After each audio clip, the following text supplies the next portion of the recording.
I will call this meeting of the Eugene City Council to order. And at this time, I would like to, let's make sure I'm on the right page with everybody, is recognize Veterans Day, and that is just passed, this past Friday. And at this time, what we're going to do is we're going to recite the Pledge of Allegiance to the flag this evening in honor of Veterans Day. And if you would like to join us, please stand. And we will be led by Travis. You want to come on up?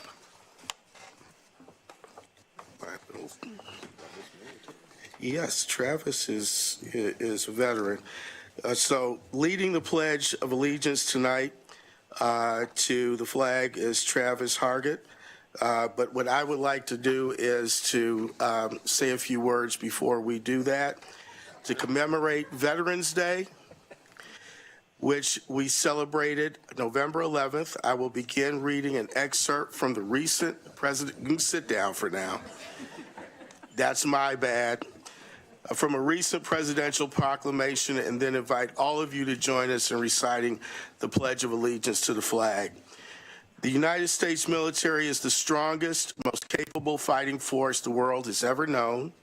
The brave men and women of our Army, Navy, Air Force, Marine Corps, and Coast Guard demonstrate a resolute spirit and unmatched selfishness.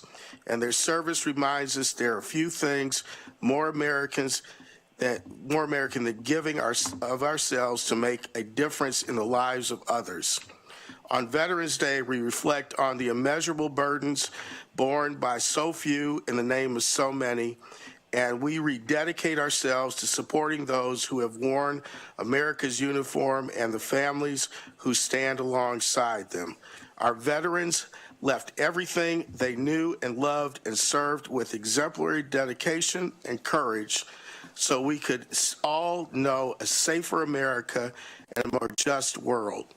They have been tested in ways the rest of us may never fully understand, and it is our duty to fulfill our sacred obligation to our veterans and their families.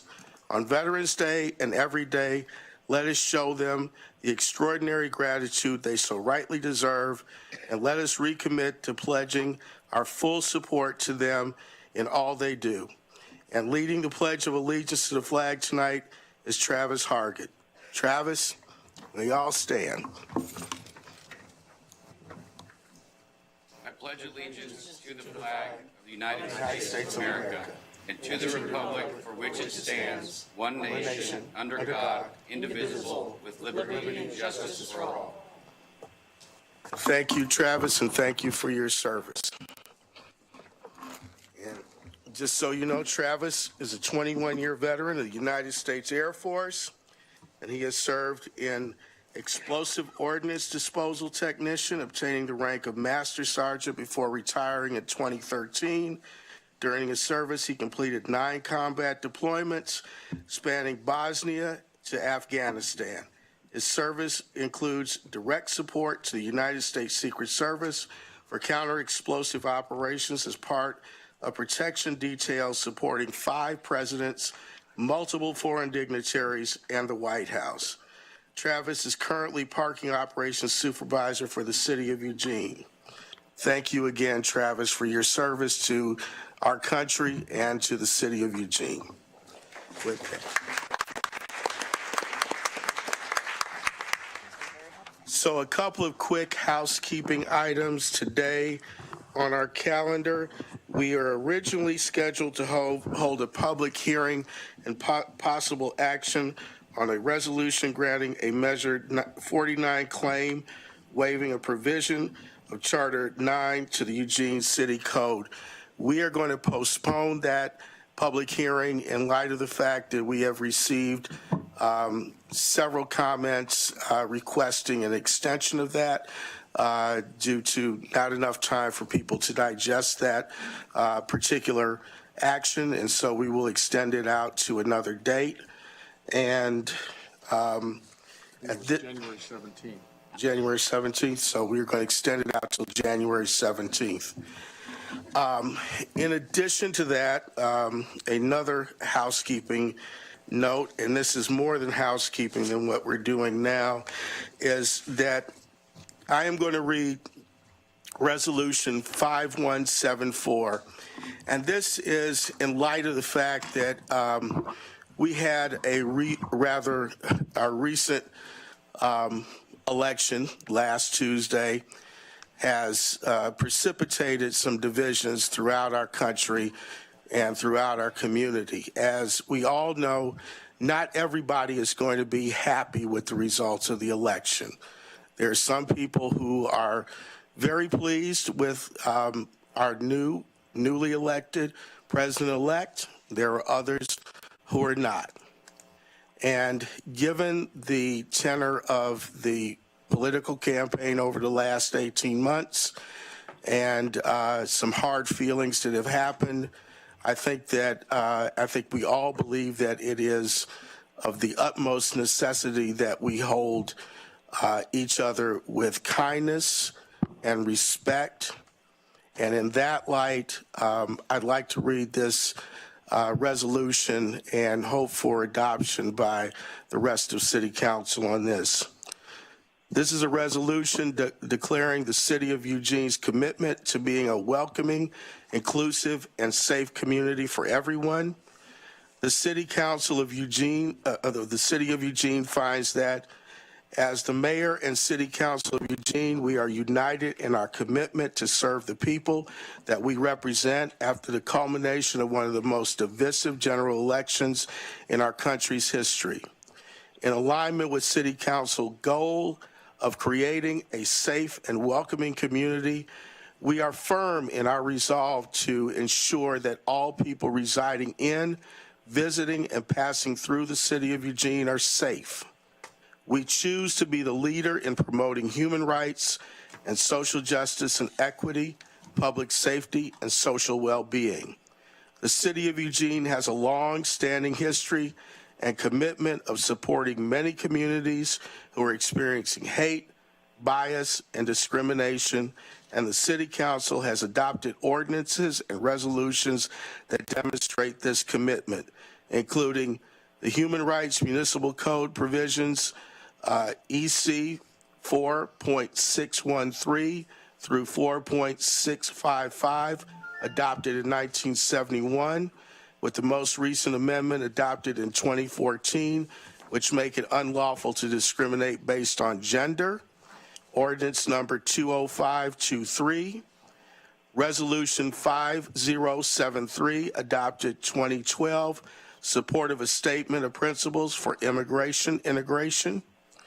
Resolution 5142, adopted 2015, a resolution declaring the urgency of housing and homeless crisis. Resolution 5148, adopted in 2016, a resolution declaring the second Monday of October as Indigenous Peoples Day.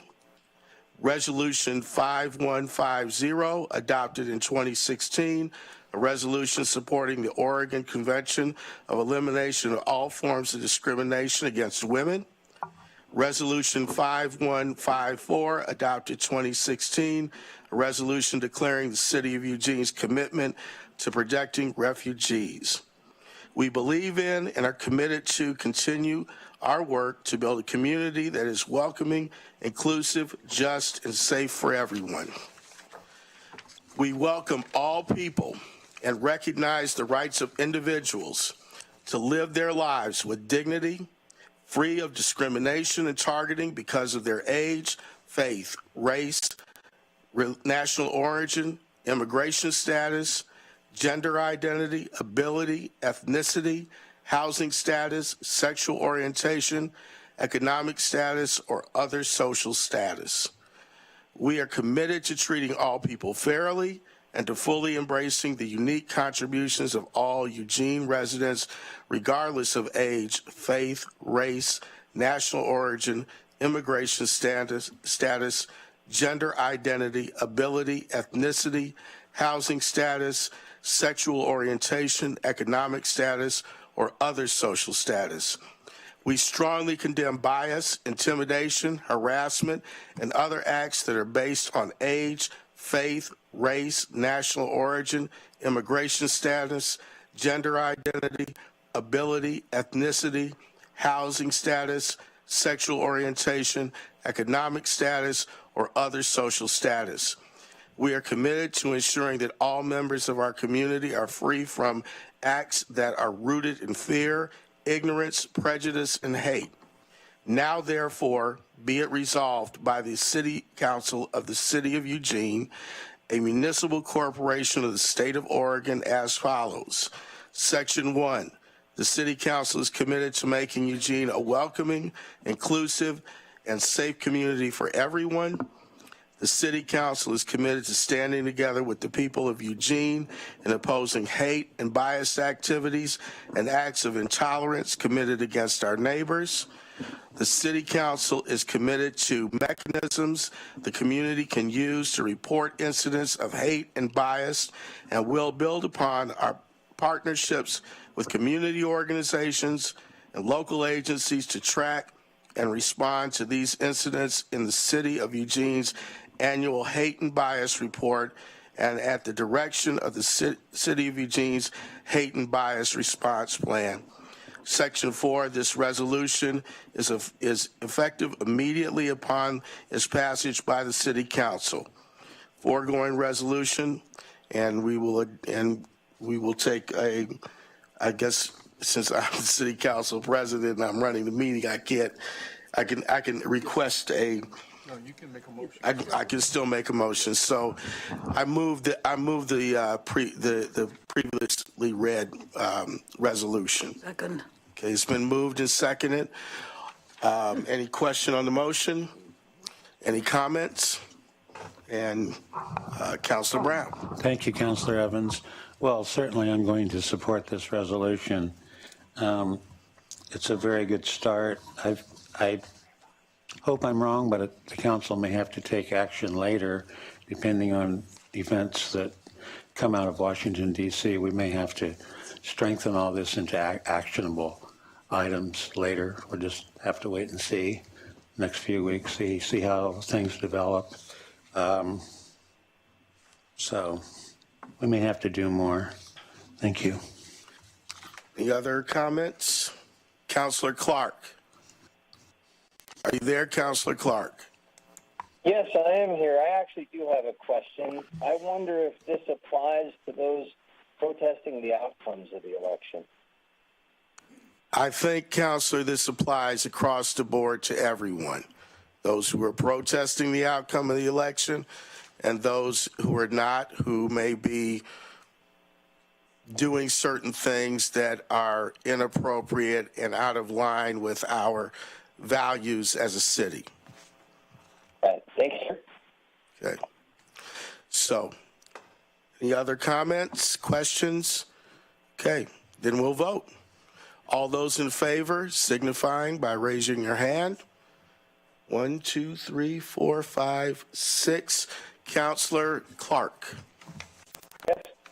And 7. So it passes 7-0. Thank you. And then we'll move on with the next section, which is going to be no clapping. I've got to enforce the kitty rule. If we're going to get through the meeting tonight, and it's going to be a long meeting, folks, if you can wiggle your fingers, that will be cool. So, with that, I'd also like to let the folks in the audience know, as we move to public comment, that we are going to shorten our public comments to 2 minutes each, given the number of people that we have signed up to testify. And right now, I think we have 45 people signed up to testify. And so with that, what I'd like to do is then start off our public comment with, I got to read the thing. Look, I don't have that much practice in this mayor thing, okay? So don't want to do too much of that. The public forum is an opportunity for individuals to speak to the City Council on any city-related issues except for those items which have already been heard by a hearings official or on tonight's agenda as a public hearing. Each person will have 2 minutes to speak. When you come to the podium, please give your name, city of residence, and for Eugene residents, your ward if known. The timer and lights will indicate the time you have to speak. The red light indicates the end of 2 minutes. And so we'll start off with, I believe this is it Saul Hahn? Sam, okay, Sam Hahn. Looked like an L, Sam. And then the next would be John Brown. Good evening, City Council. I had come preparing to speak on the railroad quiet zone, but in light of some other stuff I was just talking about, I actually wanted to talk to you guys about rest stops tonight. On Wednesday, you guys are going to be discussing whether or not to continue the rest stop program. The Whitaker Community Council is very much in support of the rest stop program. We are, however, no longer in support of them existing in Ward 7. I hope that you can hear this not as a, for lack of a better word, a NIMBY situation. You'll hear more from one of my board members, Brad, about some of the specific statistics, but the mission houses 400 people. They serve another 300 on top of that. There is all kinds of illegal camping going on the river that is not possible to use police resources to deal with, and we don't think that you should be using police resources to deal with that. So at the moment, the Whitaker is pretty at capacity in handling the enormous homeless population of Eugene. We've been working with the folks from Shelter Care who run the rest stop programs and feel very strongly that the next iteration of the rest stop program should include rest stops in all 7 wards in the city, excluding Whitaker, given the mission.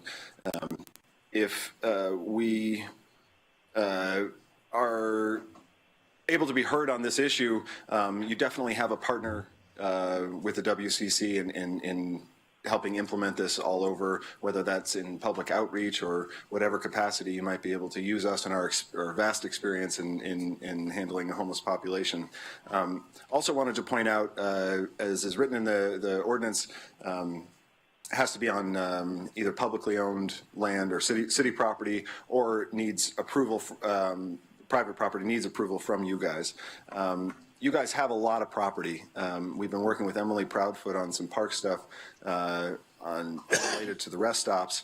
And what we realize is that the rest stops, their kind of #1 necessity is running water. The folks at Parks and Rec are trying to build more parks, and there's an obvious marriage that we see there where you could be putting in amount. You're done. Thanks, Sam. And John Brown. Good evening. I don't get to say Mayor Piercy, but I will say Pro Tem Mayor Evans and Council. Thank you. John Brown, Ward 5. My comments this evening don't represent any board or commission I sit on, but I'm here with my annual topic, and I've given you pictures. It's water quality. And as you know, I spend a lot of my time and a lot of my resources cleaning up the rivers in a reactive mode. But there's an action that you'll see. Those 2 pictures that you see there are examples of what, it's unfortunate, all the public right-of-ways, everybody takes their blower and they blows everything into the street. You don't sweep streets as much as you used to, and so now all that's going into the storm drains, washing right into the river. You have a smoking ordinance that makes everybody smoke outside. So thousands of cigarette butts alone. Every Sunday morning, you go down to Broadway and Olive, and thousands of cigarette butts are washed out into the street. You don't sweep the streets. It rains. It goes right into the river. Those pictures I've given you are of what Parks maintenance staff does every morning in the park box. And that's pretty disgusting. That is West Park and East Park streets.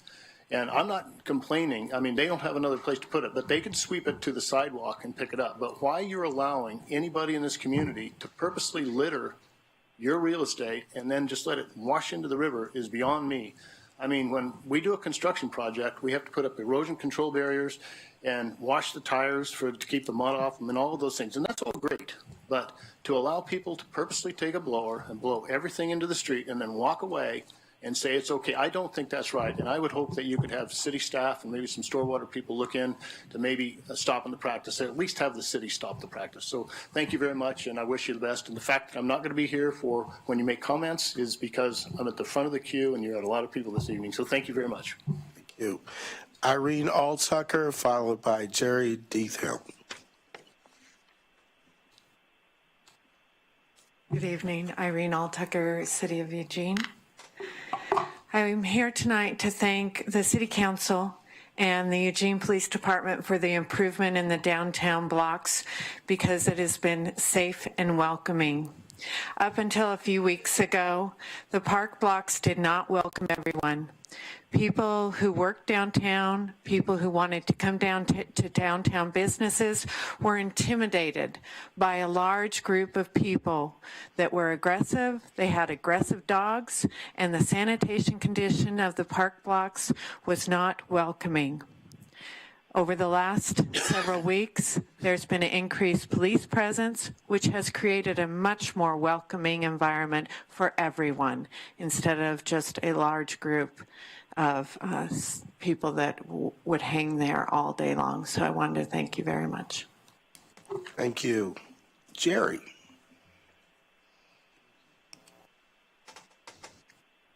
Good evening. I'm here at Jerry Deathelm, City of Eugene. I'm here representing the Friends of Kesey Square tonight. We're the ones who have sent you the request for the renaming of the square from Broadway Plaza to Kesey Square, and also for rezoning of the property. And so I would like to say something about each of the two motions before you. The first one, I think, is an affirming motion, and the second is enabling. And I wanted to say why I thought each was that way. For the first part, Kesey Square has already been named by the people of Eugene. We all know it. Since December 2nd meeting of last year, people came and they said, we don't want to build a building there, we want it to be public, and it's Kesey Square. So this is one of those cases where it ought to be a slam dunk, a piece of cake, a done deal. It's already happened, and I'm just wondering, at what point the obvious, we affirm the obvious. And so I'm hoping today that, you'll say yes, along with the rest of the people, the several hundred people that have signed our petition to change the name to Kesey Square. I want to say the first name on that petition that I handed out at one of the meetings is our incoming mayor. So, I don't think this is a controversial issue. The second one, zoning, I think is a little more less easy to understand. And I call it enabling because when the Urban Renewal Agency gave that property to the city and said that it should be public, its zoning, commercial zoning, was never changed. And we cannot do the major changes in the square, opening up the walls to the buildings to the side with commercial zoning. It needs to be public and the right-of-way changed in order for it to be possible, given the fire laws, to open that property. So I think we should do that now. It's enabling for us. Thank you. And our next speaker will be Jennifer Hoover, followed by Lawrence Siskind. Hi. Thank you for letting me speak and lending me your ears. So I want to reiterate what Sam Hahn... Could you pull the mic down so we can hear you there? Thank you. Okay. Thank you. Reiterate what Sam Hahn said earlier about our issues in the Whitaker area having to do with the homeless and shootings and gangs. We have big hearts, but we have oversaturation. For any more social services, we need it to be balanced and moved to the other wards, if possible. So I touched on gangs, I touched on homeless and shootings. We're working with the police department, which is really working out nicely because we're having to learn each other's language.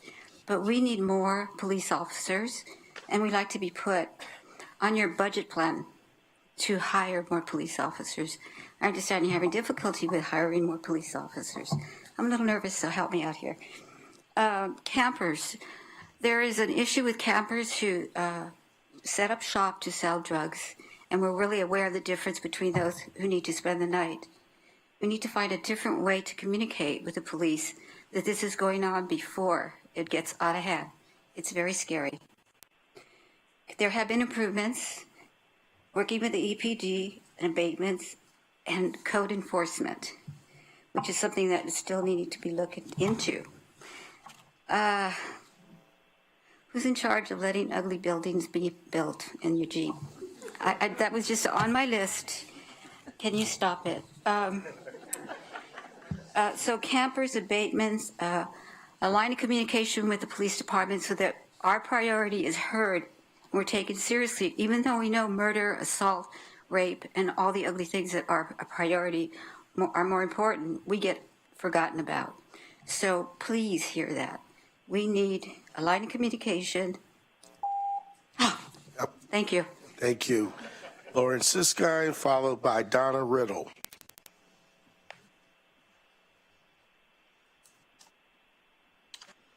Hi, my name's Lawrence. I live in the Whitaker, and I'm the manager at Eugene OG, a medical marijuana dispensary, soon to become a recreational shop on Franklin Boulevard down near the Matthew Knight Arena. I'm part of a small group of dispensary owners that already have a draft ordinance for a 1,000-foot buffer with the city council, and you may have read my email at some time in the last couple months. There has been, just to remind you and everyone, there has been a 1,000-foot buffer for medical marijuana dispensaries for the last 2.5 years. It's worked pretty well. There's tons of shops all over town, but no particular neighborhood has to bear more than their fair share of, if there is a burden to these shops, and I believe there is for many people. But it's worked. It's going away under OLCC rec rules. There is no state regulation for this. We are the only major municipality in the state of Oregon that has not already created a 1,000-foot buffer ordinance, which means that if stores want to expand, chain stores, well-funded stores or companies from the state or out of state, they will practically be forced to invest in Eugene because there won't be any other municipalities where they will be able to fill in closer than 1,000 feet. From talking to people in my community and in the store and all over town, people don't know that this is going away. So I think the citizens of Eugene are going to be surprised if it just disappears. Time is somewhat of the essence because licensing is happening. We're all involved in it right now. So if there are too many shops close already, it'll be hard to undo that. That's pretty much it. Thanks for listening to the summary, and if any more details, the emails I think you have. Thank you. Thank you. Donna. You're up. Donna Riddle. I'm formerly from Eugene. I live in Springfield now. I'm hoping that I read that the Register Guard had it wrong and that you did not vote last Wednesday to remove the canopy or close the canopy on the park blocks because it provides needed shelter, although your enforcement and making it safe for everyone seems to be making it empty for everyone. And I'm wondering how you justify spending as much money and concentrating 6 police officers in one area when the Whitaker would really like to see some of those people.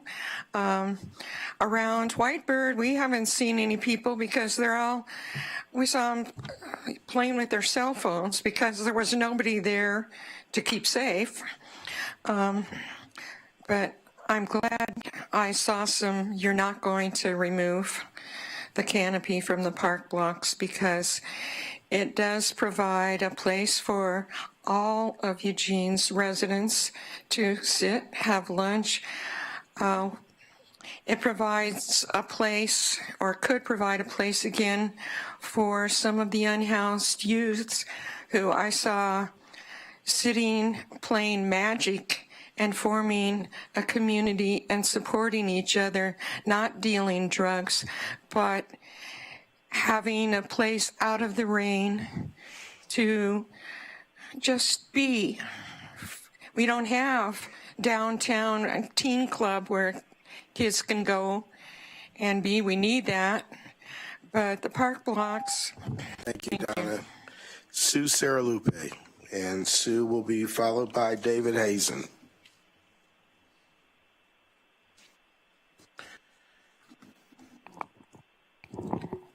My name is Sue Saralupe, and I am the clinic manager for Occupy Medical.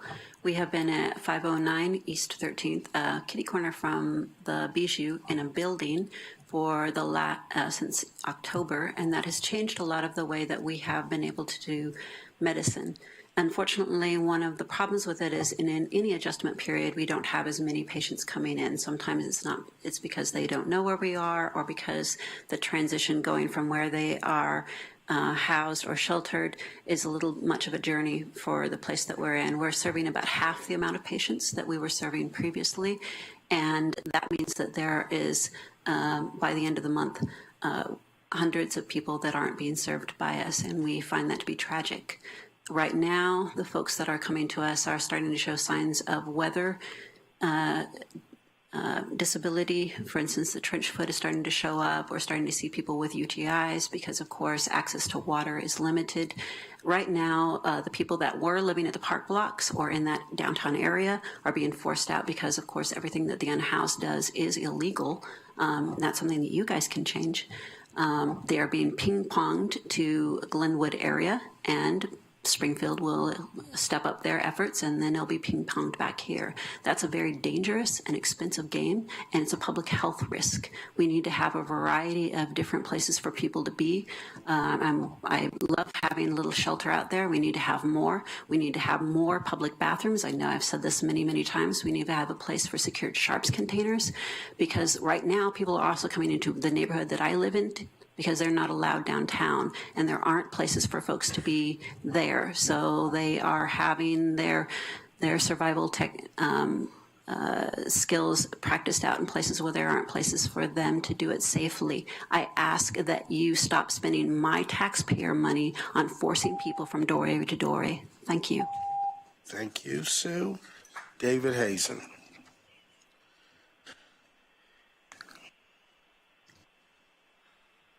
Hi, my name is David Hazen. I live in Ward 2, Betty Taylor's ward. I'm here to talk about the expansion of the Safe Spot and micro-housing. Not only would I ask that to be done in my ward, Ward 2, but also throughout the city. In my opinion, the most promising resource for property and administrative help are the faith congregations in the local area that are already engaged with the issue of homelessness. As evidence of that, there were more than 125 clergy and members of congregations representing 53 diverse communities that attended our September event, Faith in Action with Our Homeless. Now, even though the neighbors of these congregations might be resistant, those congregations have a moral mission and a governing structure that provide accountability and stability. Any proposal would have to address the issues of operational funding, management, liability, all of which require volunteer time. I would suggest that the leadership of those churches be personally invited to a group problem-solving meeting hosted by the city. And also, changing those neighborhood attitudes has to be considered a long-term project, and if the city would initiate a public education campaign enlisting the aid of the local media and advertising companies, the banks, the hospitals, if there were vocal support from the mayor, the city manager, Pete Kearns, and all the councilors, support that was more than tepid, if all of the city officials would get out into the community, get their photos taken with homeless people, make personal visits with certain key property owners, then I think change might be possible. I also think it would help to advance this idea. Okay, thanks. Thank you, David. And we have Ian Curtis to be followed by Abraham Lutke.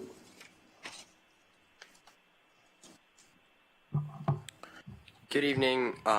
My name is Ian Curtis, and I'm from the South Eugene High School EG 350 Club. I came tonight to talk about the LTD. I'm sure just about everyone here has ridden the LTD and had to deal with the same problems. Late buses, routes that cut off on the weekends, and the fact that most people wouldn't want to share a seat with a guy who lives under the Ferry Street Bridge. Don't get me wrong, I appreciate very much our public transportation system, and I'm a very large beneficiary of it myself. But as any system in an emerging city needs, ours definitely needs improvement. A lot of our city just isn't in the bus mindset. We don't seem to find the bus handy. It'd be easier to just drive or bike or walk somewhere instead of looking up the times and showing up at the bus stop just to realize you've missed it by a minute and another one won't come for an hour. Many people in Eugene use the bus a lot. Students like myself use it to get to school. The older age groups like to take advantage of a free bus ride somewhere, especially since they don't have to worry about getting anywhere on time. Many workers use it for commuting too. And like it or not, many homeless people ride the bus to stay warm through the winter months. But for all it does, the bus goes highly underrated for most residents. That's why tonight I want to share my gratitude for Lane Transit District. I use LTD all the time. I rode the bus to school last year during the cold months when biking was too cold, and the convenient bus stop 2 blocks from my front door made the trip to school easy and pretty cost effective. Even when I had to get up for work earlier than 4 in the morning this summer when everyone else was asleep, there was an LTD bus to take me up 126 to the ranger station just east of Mackenzie Bridge. I love the LTD and appreciate the great strides City Council's helped it achieve in recent years. Thank you. Thank you. And we have Abraham is next, followed by Brent Was. Good evening, City Council. My name is Abraham Ludke, and I'm a freshman at South Eugene High School and a member of the EG 350 Climate Club. I live in Ward 3. I am speaking here tonight regarding the Climate Recovery Ordinance. This ordinance states that our city will be carbon neutral by the year 2020, and by the year 2030, the city will decrease fossil fuel use by 50% compared to the year 2010. I thank you for the efforts that you have made so far in this ordinance, but in reality, this council lacks the urgency to get the job done and meet critical deadlines. I'll remind you that 2020 is only 4 years away, and it also happens to be the year I graduate from high school. Living in the lush and bountiful land of the Willamette Valley, we may be blind to the threats of climate change, but the truth is that we have been affected by rising temperatures as well as the rest of the world. Just in the last year, we have had both Civic Stadium and Southtown Lane's bowling alley burned down, not to mention a raging fire at my previous school, Oak Hill. While summer fires do occur here with some regularity, the severity of these events may be linked to the harsh, dry climate of the last several years. Additionally, due to the massive and ongoing drought in California, many of their citizens and farmers are seeking land in Oregon. This agricultural migration will greatly increase prices of land for local farmers and other landowners. Clearly, climate change is an issue right here in this community. Solutions to these problems are not simple or easily found, but we each can make a difference, and that starts with you, the City Council. Your transportation system plan is a great idea, as are the nearly completed improvements on West 11th, but we need to do more and do it more quickly. We need to create more bike lanes and bike paths, as well as bus lines that travel farther. I myself am a biker and use the city bus often, as well as Ian. I've become aware that many families find public transportation and biking difficult and dangerous.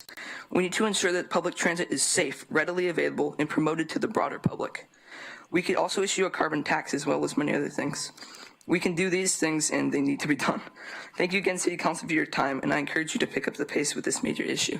I am hopeful that when I graduate in 4 short years, the City of Eugene will lead the nation in climate sustainable policies. Thank you. Yeah, Brent, and to be followed by, I believe that's Lynn McLean.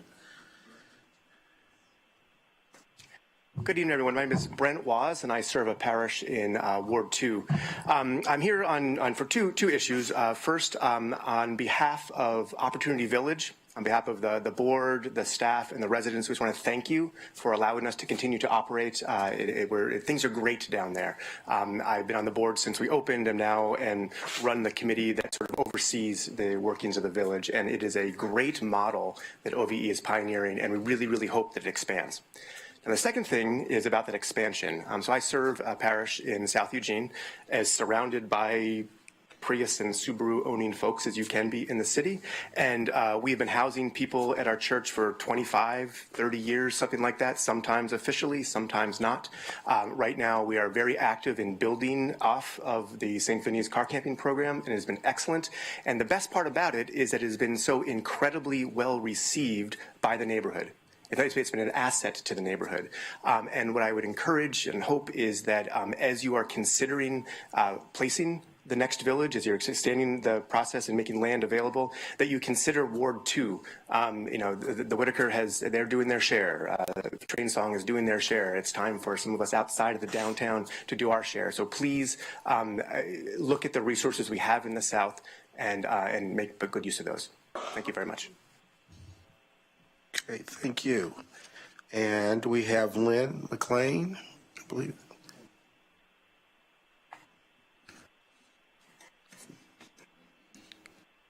Can you get the mic? Okay, great. I'm Lynn McKinney, Eugene, Oregon, Ward 7. Respect, dignity, safety. Those words were in a resolution you just passed. For people with significant disabilities who are homeless, those values don't exist. We have no public shelter. Most people with disabilities are not welcome at the mission for a number of reasons. Either because of access, because they need help, because they have a mental health issue. People with disabilities who are homeless are preyed upon. Many of them have a small income. However, it isn't enough to rent an apartment. They're on waiting lists for years with no one to be in between, and nothing in their future except to become more disabled, to use the emergency room, the police system, the money we spend. I had a guy in my office today who was on his third visit to the ER in 3 days because he was so ill. Think of what that cost, and think about how much more cost-effective it would be to have him in a public shelter or a rest stop where he could be out of the rain, safe, and heal. Thank you. And next we have David Fryfield, to be followed by Pat Hadley.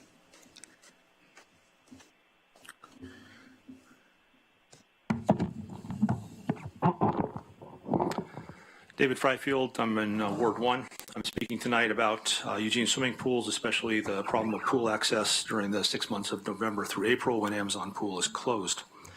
I am president of Emerald Aquatics, a swim team for youth and for adults. Our youngest swimmer is 6 years old, and our oldest swimmers are in their 80s. I'm also medical director of the Willamette Valley Cancer Institute, and my day job and my volunteer job are not nearly as different as you might think. They're both about improving health and quality of life. You may not know that 1/3 of all cancers are related to lifestyle issues, specifically poor nutrition, obesity, and lack of exercise. Lack of exercise can also be a problem for people following cancer treatment. A number of very reputable studies confirm that people who do not maintain a regular exercise program following treatment for colon cancer and breast cancer experience a lower cure rate. Swimming pools represent more to a community than just a fun place to spend a hot day in August. Pools are an important part of the health, safety, and quality of life fabric of our community. Over the last few months, the council has listened to many people, both young and old, describe the value of swimming to their health and quality of life. You've also heard about the problems that result from limited capacity at our pools, especially during the winter months. You've heard about waiting lists for swim teams and swim lessons and the need for some to travel to Springfield for pool access. Emerald Aquatics and Team Eugene are aligned with Eugene Water Polo, high school swimming and water polo programs, lap swimmers, water exercise participants, and parents who want to waterproof their children through swim lessons. Our programs are constrained by the lack of capacity at our city pools. The community is asking us for more, but because of that lack of capacity, programs such as ours are just not able to deliver. Thank you. Thank you. Pat Hadley, to be followed by Rainey Woods. Pat? Coming.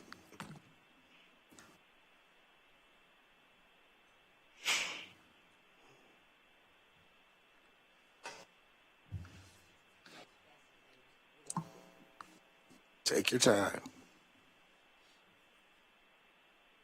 Hello. My name is Pat Hadley, and I've lived in Eugene for 25 years. I graduated from the University of Oregon Master's Degree Program in Planning, Public Policy, and Management. Recently, I got some low-income housing, and whatever the process was, I had the sheriff show up at my door when I was going to talk to my lawyer and told me I had like 8 minutes to get out of the house. I grabbed what I could, my laptop, and I didn't know what I was going to do. And then I found Nightingale. It's a rest stop. It's such a welcoming place when you're scared and you don't know what to do. And I'm here 25 years, and I know politics, and I just, if it hadn't been for them, I would be dead or in jail now, because all I could think of was sitting in downtown Eugene at the fountain. Where else would I go?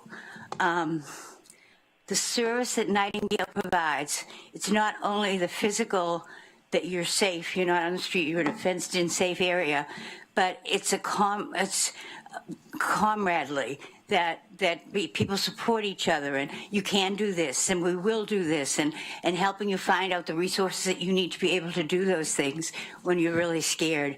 I'm 71 years old.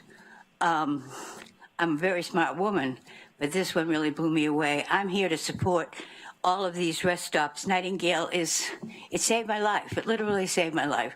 I don't know what it would have been, but being locked up for sitting downtown all night, or, dying from the rain and the cold.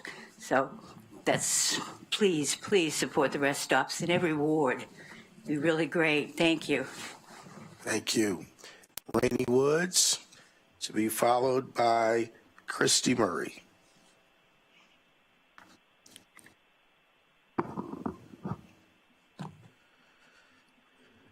Good evening. I'm Rainey Woods, and I too am a member of the community of Nightingale. I would like to kind of tell a little bit about myself before I go any further.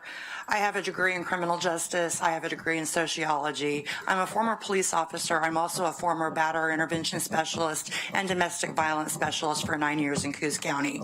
I now find myself with multiple sclerosis, very ill. I have not received my disability. I've been applying since 2009. It's been 6 years. In the last 3 weeks in Eugene, I have been raped.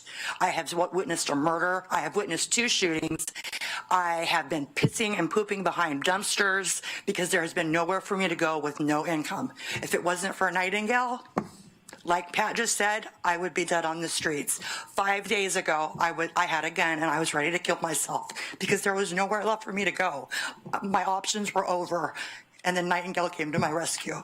So these stops, and I want to break the stereotype. I'm an educated, college-educated woman. We're not just a bum on the bus. This is very, very serious to me. It's your opening statement about social justice. No, homeless people have none of that. There is no social justice for us. So please keep these spots open. We need them desperately, desperately. Just to be homeless and not be able to find a restroom as a woman, just to be homeless and not know where you're going to spend the night, just to be homeless, sleeping in your car and having a man approach you and rub his body up against your car, wanting to get in your car. These are the things that we face on the streets. I do not do drugs. I do not drink. I am clean. I have raised 4 student athletes. I'm a good person. And here I stand living in a homeless camp. So keep them going. We need them. Thank you. Thank you. Christy Murray, followed by Bernadette, I believe that's Barrasso. Barrasso, yeah. Barrasso. I'm Christy Murray, and I'm in Betty Taylor's ward. Wow, after that, I really appreciate her sharing. I just want to say being on Social Security retirement and more people on the way to that income level after having careers. I also graduated from the University of Oregon with a master's. And I just want to say that there's going to be more of what was just described when more baby boomers have the reality of just having to live on Social Security only. So anyway, I digress. I want to thank you, though, for the resolution that you shared at the beginning. And so that changes the topic, not changes the topic, it just reinforces what I came here for tonight. Because what with all this stuff going on with Black Lives Matter and police brutality, I really think it's important for our police, of course, to have some kind of oversight and to have diversity trainings, learn conflict resolution skills, take anger management classes, and have routine mental health assessments to determine levels of vicarious traumatization and or grief issues. Because, they're people too, they're going to have difficulties on their jobs, and we need to help them help us better. And I saw a great thing on the Anti-Defamation League. I Googled hate crimes, definition for hate crime zones, hate crime free zones, and Citizens Action Guide. Thank you. Thank you. And then Bernadette. And after Bernadette, we have Tracy Jocelyn.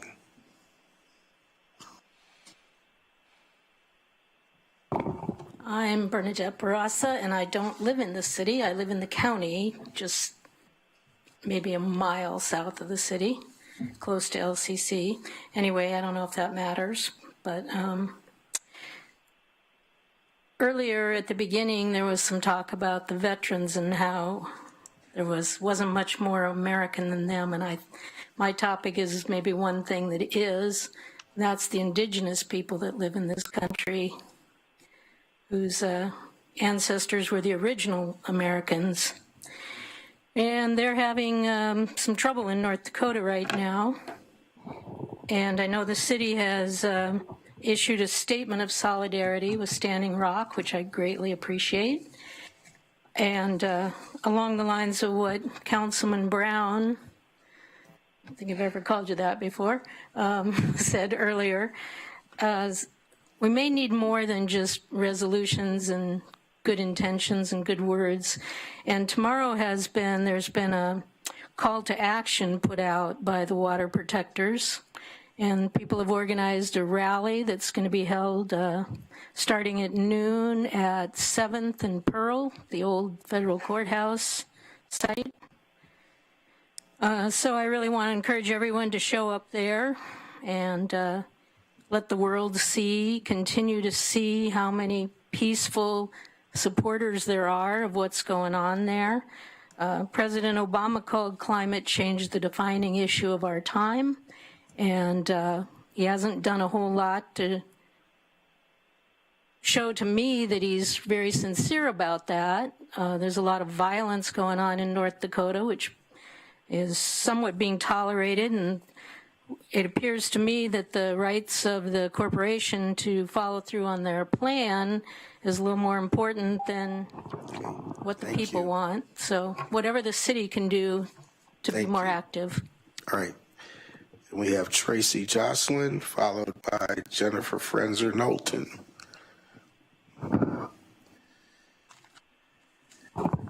Hello, my name is Tracy Jocelyn. I currently live in Claire Surratt's ward. I'm honored to follow the woman that spoke before me, and if I wasn't running a rest stop, I would be in North Dakota. My other issue is Leonard Peltier, and I believe there's 64 days of President Obama being in office, and he is literally his last chance. Okay. I acknowledge and thank you all for your work. I'm in favor of more rest stops, at least one rest stop in every ward, no exceptions. We know finding spaces to locate them is a huge challenge. Let us figure out how to remove the obstacles that keep public and private land with structures out of reach to people living without houses. Youth, middle age, and our elders are all valuable members of our community. Eugene cannot allow classism attitudes to prevail. Every person is a star with value, skills, and grace. We need to value all people. We can teach our children correctly by responding to unhoused community members as our equals, as our daughters and sons, our mothers and fathers. My partner Nathan and I co-manage Nightingale Health Sanctuary Rest Stop. We have been a city-sanctioned rest stop for 2 years in December. We and the residents have proven that Rest Stop program is highly successful. 42 people have moved on to permanent housing. Our monthly budget is $600 for a camp of 30. The cost to build a camp of 30 is about $13,000 or under. We need to have shelter options for people that need more and different types of support than a rest stop can offer. A rest stop has rules that residents need to follow. We are a benefit to any neighborhood. We shop at stores, and we are decent members of the community just looking for a break. Thank you, Tracy. Darn it. I figure that Jennifer will probably clean up behind you. Jennifer, and then Betty Grant. Jennifer Frenzer-Knowlton. I'm in Betty Taylor's ward. I have 2 or 3 topics I'm going to talk on tonight. I'm on the Human Rights Commission, but I'm speaking as a community member. First of all, I'd like to support the continuation of OVE and also the expansion of the Rest Stops program. Opportunity Village Eugene is pioneering. Other communities are coming to look at how it works and wanting to duplicate the success of that village. So I think we need to keep it going. The Rest Stop program is successful, and also we need more rest stops. So clearly figuring out, getting a group together to strategize how to do that expansion makes sense to me. I think we could have more and more wards. I think we could reframe the issue as a public health issue. I'm with Sue. I don't think making it harder and harder to live in public is the solution. I think we don't need more and more laws and more enforcement. We need places for people to go. That's much more cost effective. And also it's much more humane. And also it is a human rights approach. And I believe that there could be some amendments to ordinances and rules that the rest stops are controlled under right now that allow the use of undeveloped parks. So loosening up the language, expanding that inventory of property could give us more freedom to place these rest stops in more areas. On a different topic, I thank you for the resolution, and I think I would like to see that resolution not just sit on a shelf or on a website somewhere, but actively and persistently reinforced in the community by the public officials. So that, thank you. Okay, thank you. We have Betty Grant, followed by Heather Selecki. Good evening, Council. My name is Betty Grant. I am a resident of Eugene Ward 1. I'm here to ask the Council to seriously consider locating a rest stop in every ward in the city and to direct city staff to begin this expansion of rest stops immediately. Over 1,000 people are sleeping on the street every night, on the streets and in our parks, creating unsanitary conditions which pollute our waterways and create safety and security issues for all of our residents, housed and unhoused.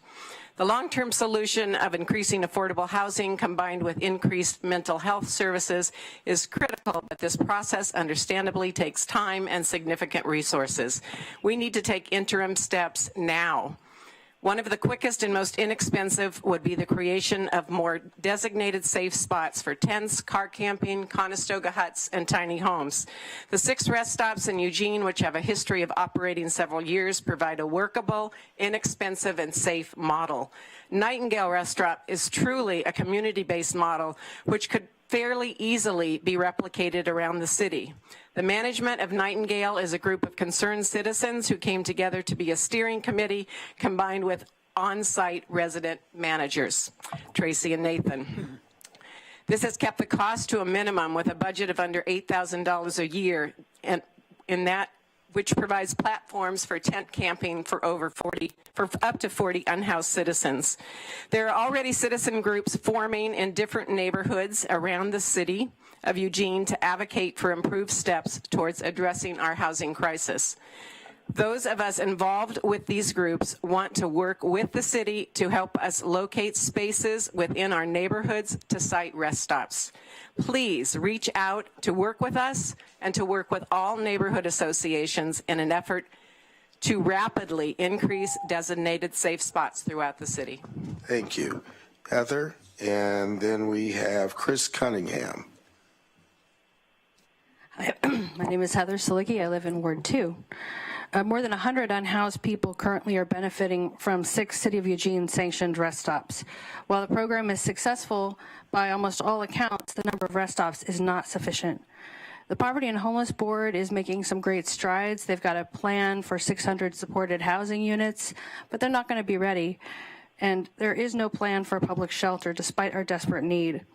The issue of what we should do in the meantime, until housing and shelter is available, is a human rights issue. We must not criminalize those who have no place to sleep but a park, a riverbank, or a storefront.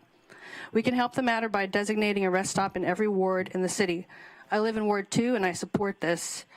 I support this because we have a great town out in southeast where we have nature and quiet, which is great for trauma. People who've experienced trauma. We have transportation. We have the First Place Family Center. We have 5 neighborhood groups that have been meeting to tackle these issues. And the Neighborhood Leadership Council has actually met to talk about this as being a priority in our work plan for the coming year. So we're putting the infrastructure in place to help support rest stops. Even maybe finding ways where we could help provide employment or volunteer opportunities to people within the camps.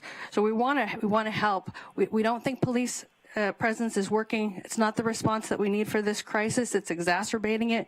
I don't want to see that happening in my ward. I want to see instead proven successful models for emergency shelter and transitional housing, and those are rest stops and Opportunity Village style housing. Thank you.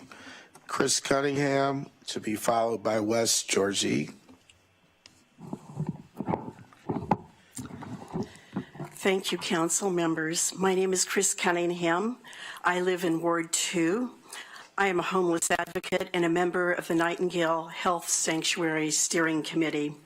Your decision 3 years ago to approve rest stop programs, but in this case, Nightingale Health Sanctuary, has made a big difference in the lives of dozens and dozens of people. But now, preparing for its 5th move, Nightingale is hoping the next location will be permanent. Having a permanent location will help NHS save money and the time it takes to move, to break down a camp, to erect it one more time.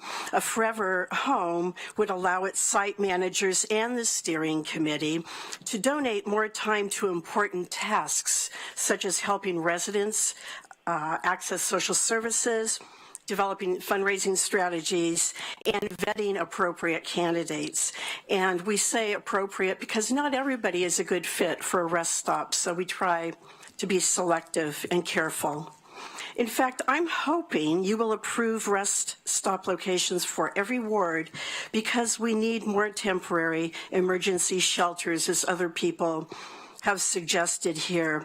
I suspect that more rest stops will reduce the amount of money the city spends on scouring public spaces where unhoused people have slept, eaten, and relieved themselves because there's nowhere else to go. Would you be willing to take a closer look at lifting camping restrictions for some of our undeveloped parks, such as Wendover, Bloomberg, Jefferson, until such time as the city decides that it does want to develop those parks. It could be months and years from now. Looking at the history. Thanks. Okay, thank you. West Georgie, followed by Alden McWayne.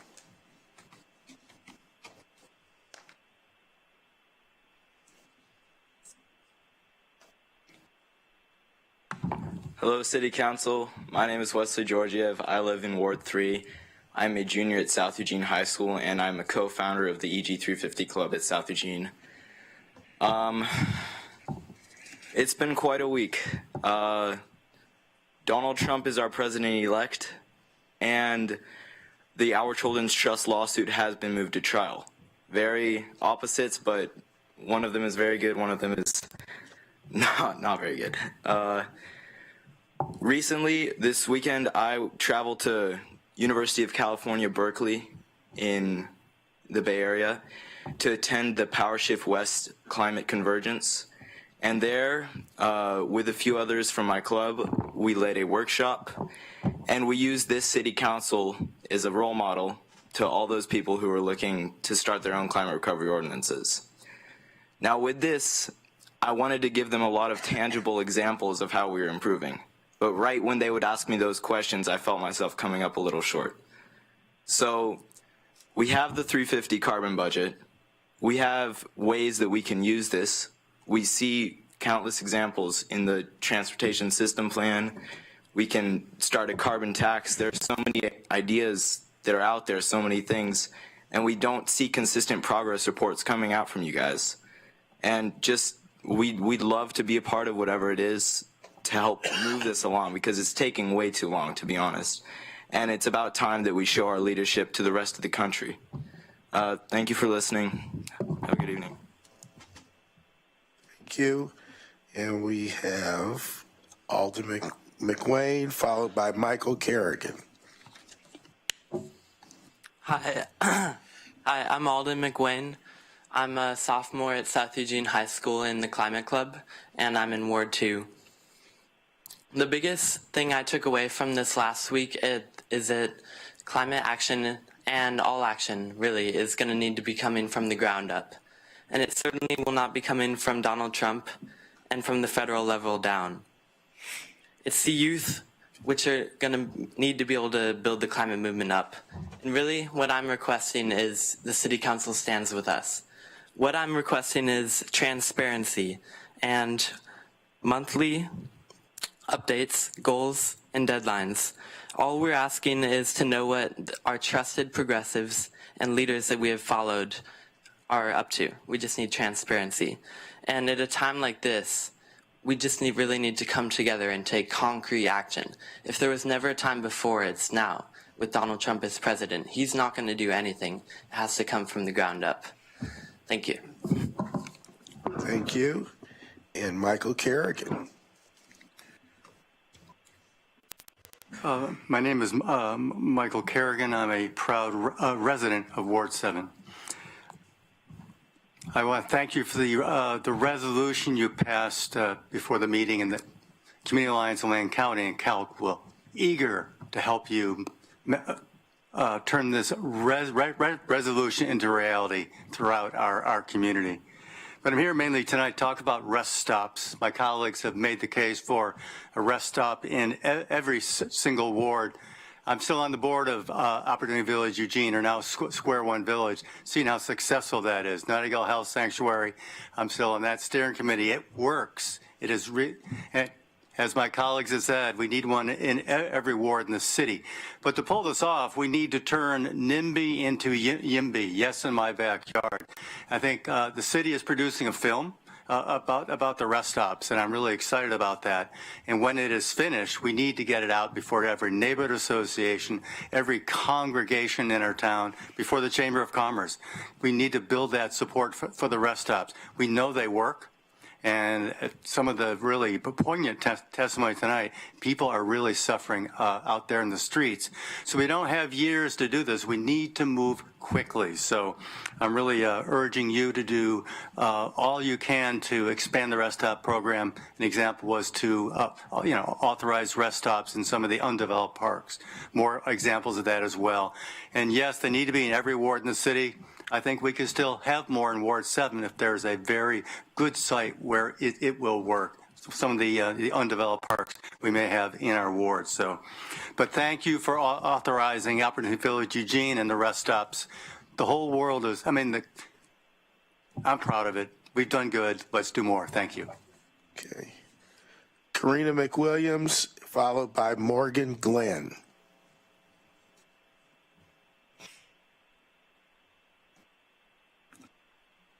Good evening, City Council. My name is Karina McWilliams. I live in Ward 3. I would like to encourage you to continue taking action on the climate recovery ordinance, especially in light of recent events. Please fund the bike ped plan and reevaluate the city budget to allow this to be possible. Please lobby your state legislators to implement a carbon tax. Please provide regular progress reports. Climate change will not stop for anything or anyone. In addition, I would like to publicly show my support and love for those who are increasingly at risk of xenophobia, homophobia, sexism, tokenism, ableism, racism, or any other form of hate. I would also like to recognize the people who are fighting for clean water and sacred lands in Standing Rock, who are putting their lives on the line for basic human rights. Echoing Councilor Evans, this is the time to stand together in peace and respect and love. Please proceed to support the people, to support human rights over all else. Please continue listening to the people, especially the younger generation who had no say in this election and will have to cope with the long-term consequences. Please support climate recovery. Thank you for your time, and thank you for passing that resolution. It really means a lot. Thank you. Thank you.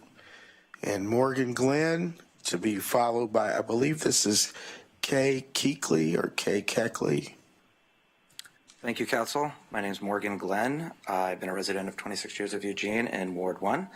I currently have founded a dispensary downtown Eugene that supports 15 employees. My concern is cannabis regulations or the lack thereof currently.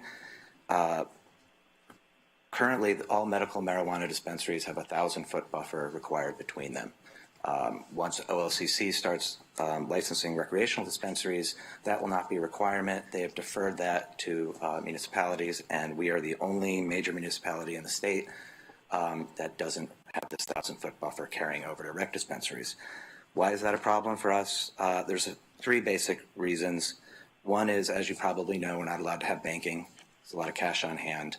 Concentration of dispensaries all in one area worries us a little bit for armed robberies that have occurred up in Portland. The next thing is, we work very closely with neighborhood associations and community groups and trying to maintain a good reputation for those who are acclimating to the changes that are occurring within this industry, and having a dispensary on every single corner, which is what's going to happen, or multiple ones in multiple corners, can offend people from treatment centers that we have a lot of downtown, schools, kids, things like that. And so we're trying to make everything work good for everybody. We are the only state that has no residency requirements for the cannabis industry of people who are involved. So everyone's flocking to Oregon, and because we don't have the 1,000-foot buffer here, they're all coming to Eugene. So that will create a large oversaturation. And we just want people to understand that our industry is unique, and we have to follow a lot of different regulations that other industries don't, and especially because it's federally illegal. Thank you for your time. Thank you. I believe it's Kay Kelke or Keckley. Can't read the writing. Followed by Lonnie Douglas. Hi, my name is Kay Kelly, and I live in Eugene, Ward 4. A single middle-aged man finds comfort living at a local rest stop, where each night he sleeps deeply without worrying if he needs to move his sleeping bag in the middle of the night or if his belongings will be stolen. He receives SSI and is on numerous housing lists for low-income housing. But even though he is chronically homeless, his service workers tell them he does not have the same priority status as couples and families. Joe, not his real name, says he doesn't know what he would do as he waits for his new name to move up on the housing list, if not for the rest stop. I live in Ward 4 and would like my neighbors to learn more about city-sanctioned rest stops. The sad fact is that many people have not had the opportunity to meet homeless people and therefore may have harmful assumptions about the population in general. I would also ask the city to provide public education on homelessness and poverty through newsletters, social media, and town hall meetings so that everyone in the community, faith and business communities and neighborhood groups can deepen their understanding around the issues of poverty and homeless. Thank you. Thank you. Lonnie Douglas, followed by David Strahan. Howdy, my name is Lonnie Douglas. I'm with the Eugene Springfield Solidarity Network. Wanted to thank you all for the resolution that you passed. There's a lot of people right now that are afraid and a lot of people that are angry, and I think that what you did will go a long way in maybe alleviating some of those fears. So once again, thank you. Good job. We appreciate it. About the rest stop issue, the homeless issue. When I was a young man, before I joined the Coast Guard, I worked for several years on an ambulance up in Alaska, Community Service Patrol. We drove around and picked up homeless people and people that were drunk. We brought them to a local sleep-off shelter that they had if they were intoxicated, or the local homeless shelter they had there. Right across the street, they had a Beans Cafe, which was a cafe that could serve a lot of people. I thought all my years, then I joined the Coast Guard, and when I retired, I came to Eugene, and I was surprised to find out that that wasn't the norm for most communities. And frankly, I mean, it should be. We should be taking care of our most vulnerable populations. Women, children, disabled people, our elderly should not be sleeping on the streets. I hope that you'll all continue to lead and pave the way in getting those people off the streets, getting them actual homes. The rest stops, obviously we need more of those, but what we need is affordable housing for people as well. And we need people to not have to rely on rest stops. We need people to not have to rely on, shelters. Also, more law enforcement is not the way to get rid of our homeless problem. If you can, thank you. Thank you. David Strahan, followed by Alan Alfredo Gomenzaro. Good evening, councilors, Mayor Pro Tem, and our electronic counselor. I especially wanted to come here tonight to say thank you. Thank you for the work that we've done with the city and the county with the Veterans 365 program and housing our veterans. I know some city council and community members are receiving accolades right now with Michelle Obama, and I want to say thank you. It's an example of the community effort that can happen when both organizations work together. A couple of points. Springfield Rest Stop program, it needs to be there. We have all these cities up here that the city helps sponsor and a sister city to. The Springfield of Eugene, the city of Eugene can be an example for the rest of the areas around here.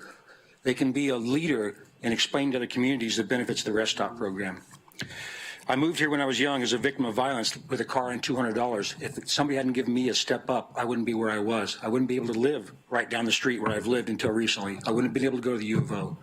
It's because there were little steps up. That's what gave me a step up off the street and allowed me to be the person I am today.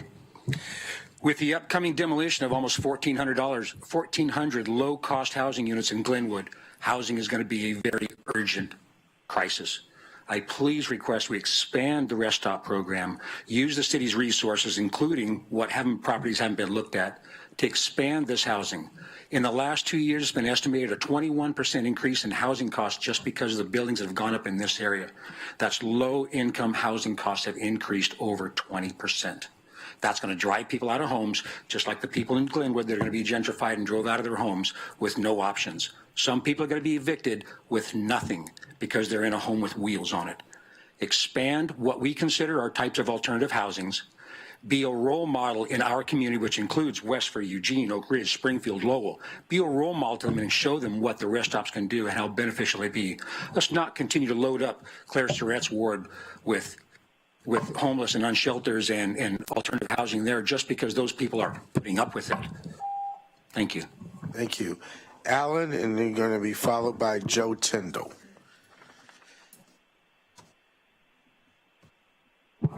Good evening again. Alfredo Gormazano. I live in Ward 1. A few issues tonight. Tomorrow we are having this rally in support of the water protectors in North Dakota and to stop the pipeline. We're at the federal building, the old federal building downtown, and I would like to invite at least one member of the city council to come and speak at our rally. We're so happy that you passed that resolution a while back. Come down, support us, be with us. We've got a spot open for you to speak. Now on the housing issue, I love the description that someone gave here about the ugly buildings.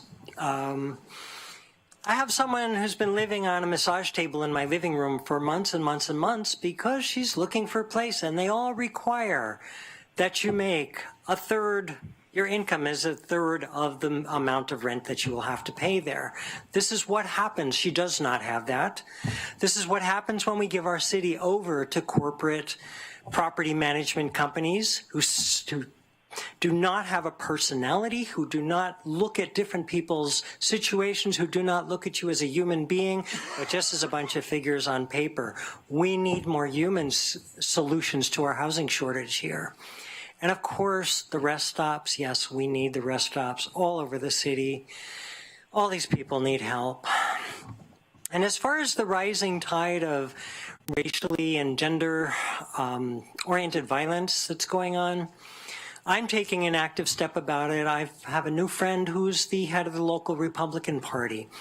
And we've been getting together and talking about these issues. I've been getting together with her with some friends. I have seen tears falling, and she is very supportive of people being safe. There are Republicans out there who are with us on this. We need to meet with them. Stop looking at people who voted for Trump as all racist and fascist, because they're not. They're great people out there, too. Thank you. Okay, thank you. Joe Tyndall, to be followed by Bob Cassidy. Joe, are you here? They're saying he left. You left? Okay. Then Bob, you're taking Joe's spot.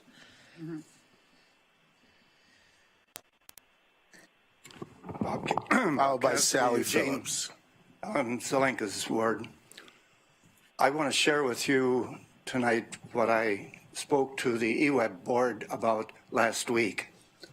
I told them that the city had not yet established a place where they were going to put the city hall, but they might be considering that building, the EWEB building.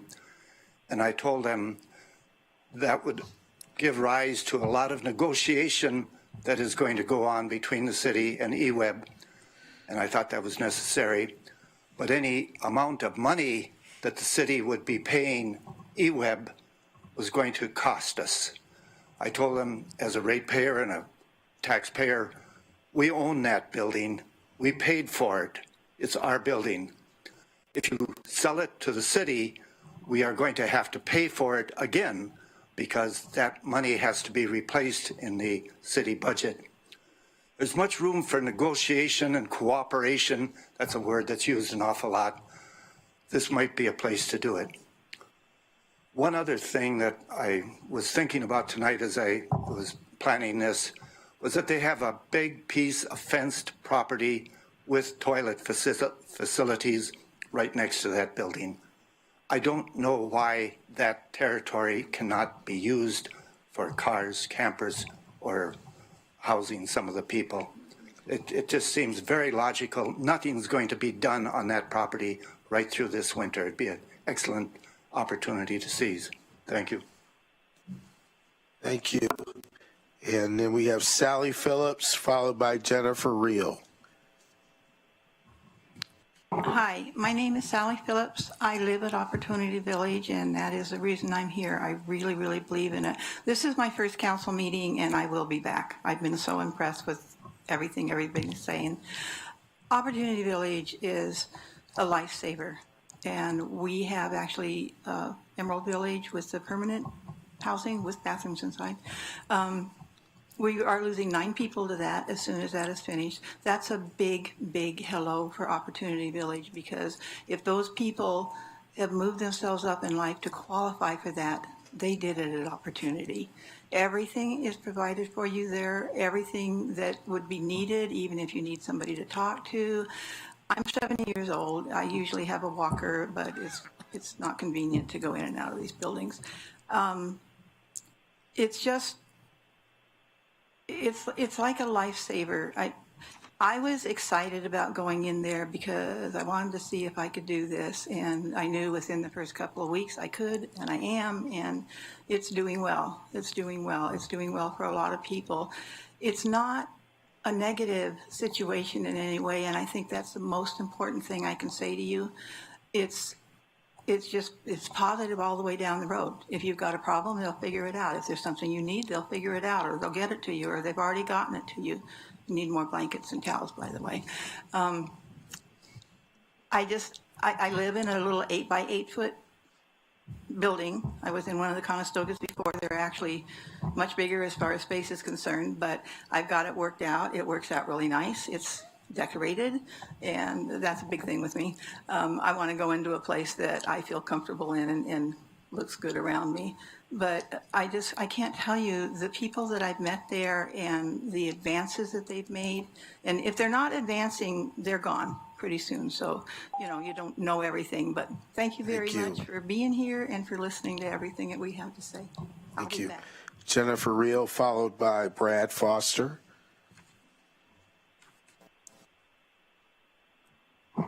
Hello, I'm a resident of Eugene, Ward 6.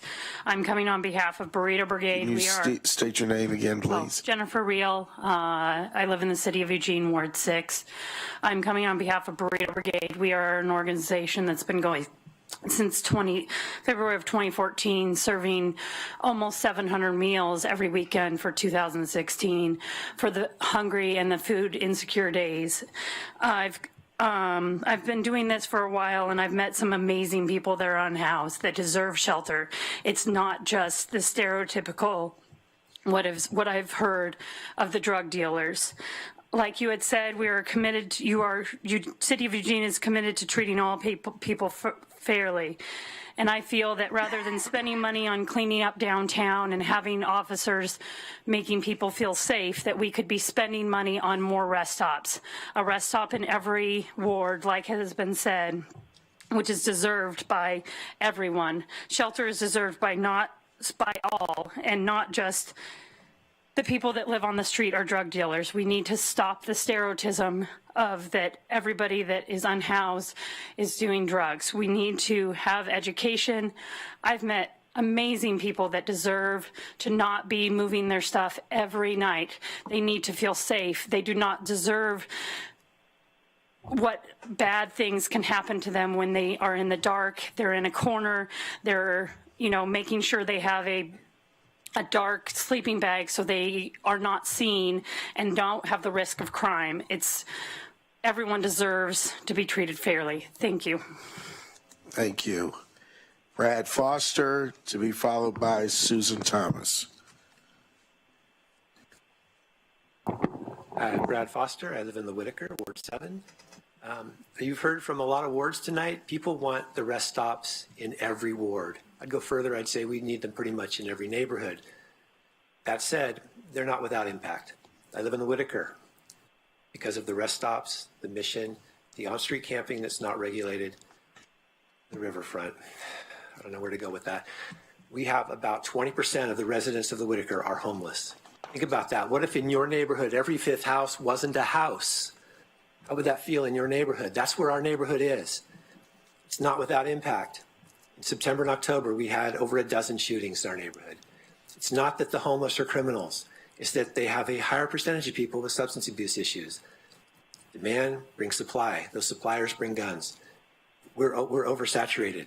If we can move them to throughout the city, lowering the concentration will lower the impact, will elevate the people who are homeless into a better situation. They're being preyed on more than we are, believe me. I go in my house, very few people follow me in. They go to their house, people follow them in. Federal HUD regulations require that you disperse low-income housing. What are the rest stops? What are the homeless? But ultra low-income housing, and you've concentrated them all in my neighborhood. It's not working. We really need to disperse them, loosen up the ordinance, allow it to go on undeveloped parkland, accelerate the rate at which you develop that parkland by first putting in the water so the rest stops can work there.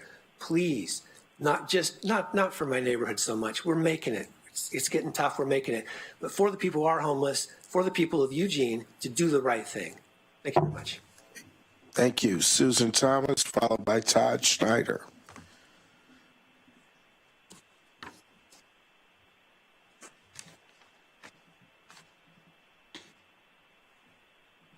My name is Susan Thomas, and I'm in Claire Surratt's ward.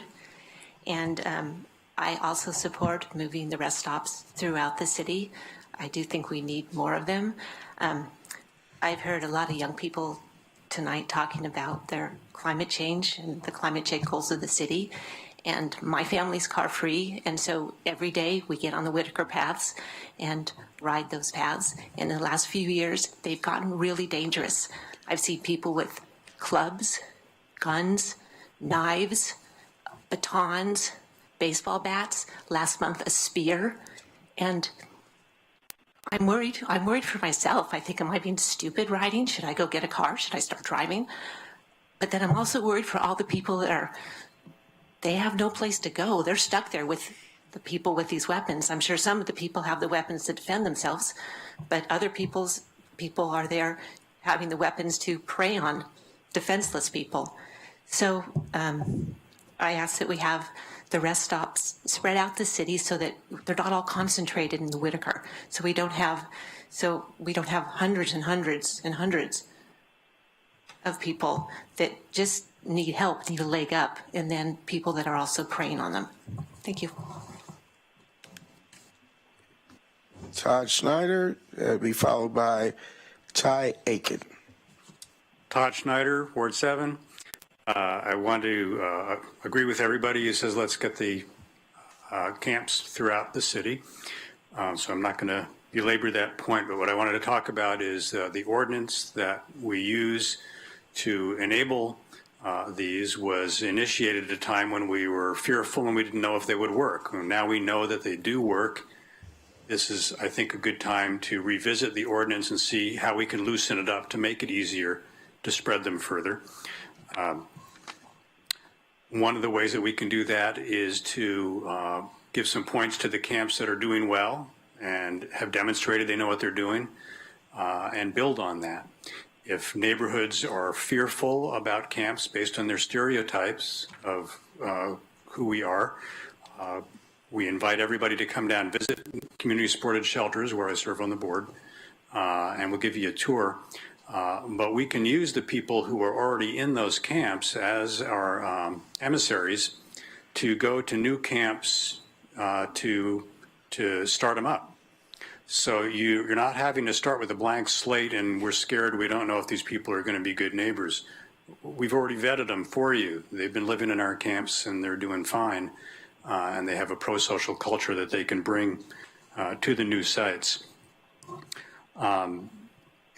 Tied in with this is the location issue. The ordinance specifies that it can't be in residential neighborhoods. That's a convenient way of protecting a lot of the swankier neighborhoods that are all residential. So if we're going to really try to open it up and bring camps to other neighborhoods, I think the ordinance should be adjusted so that that's not the case, that restriction isn't there. The third piece that's in the ordinances is it specifically tells us that the city cannot pay for these camps. Thank you. Thank you. And Ty Aiken, followed by Leah Riedlinger. Ty, going once, going twice. Leah.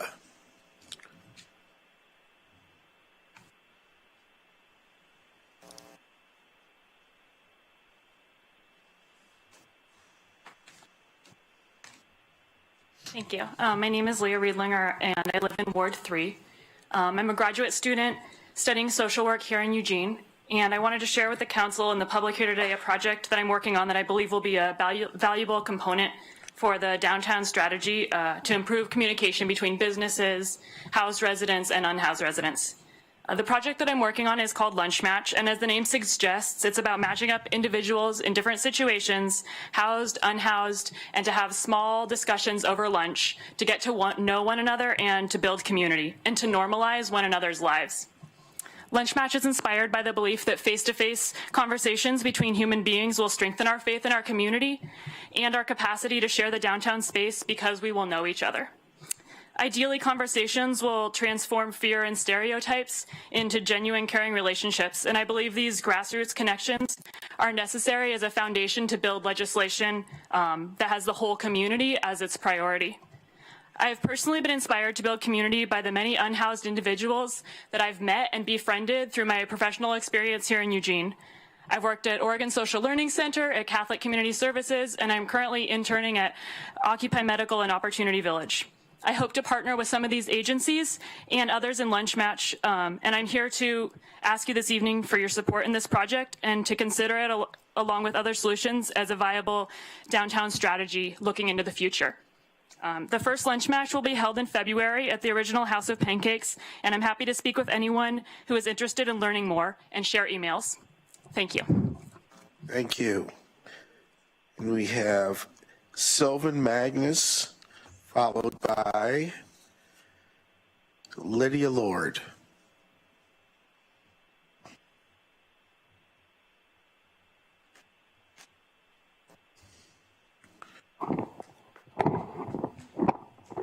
Good evening, council members. I'm tall. My name is Sylvan Magnus. I was born in Eugene and have lived here on and off for my whole life. I'm one of the proud owners of Moss Crossing, a cannabis dispensary in the Friendly Street neighborhood. We were recently awarded second best dispensary and best new business from the Eugene Weekly. We have a good thing going, but we are seriously concerned for the future well-being of our business, A fellow owner of our shop, Heidi Fickstad, spoke before you a few weeks ago. You hopefully have received some emails that we sent regarding the draft ordinance that Councilor Surratt was sponsoring to maintain the existing 1,000-foot distance buffer for dispensaries. To our knowledge, Eugene is the only municipality in Oregon that does not have a distance requirement in place for soon-to-be OLCC licensed recreational cannabis shops. Excuse me. This means that any large corporations and investors from out of state are targeting Eugene to open up dispensaries. OLCC licensed liquor stores have distance requirements. It only makes sense for cannabis as well. The local market is already saturated and competitive enough. Much of the value in retail cannabis shops is directly linked to limited locations.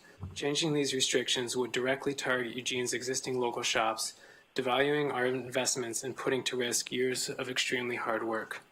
As a small, locally owned business trying to survive, we strongly urge you to follow through and implement the draft ordinance to maintain a distance requirement between recreational cannabis shops like all of the other towns and cities in Oregon.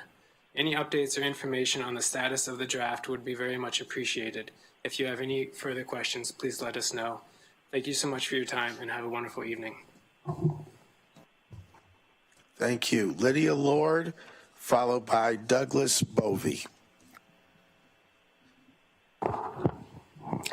Hello, councilors. Thank you for the resolution. It was very much appreciated.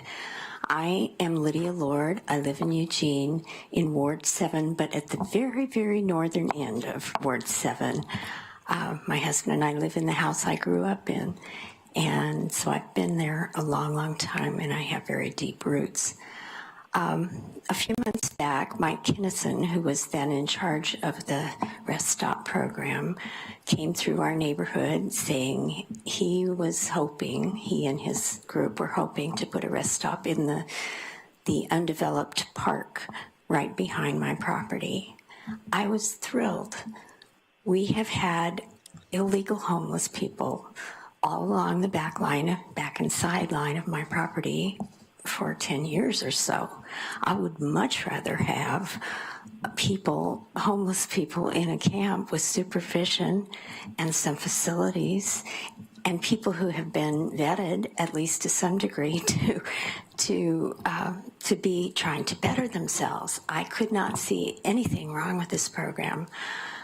Many of my neighbors were ballistic about it, and so that was shelved.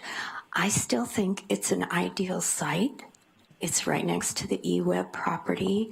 It's not next to any houses.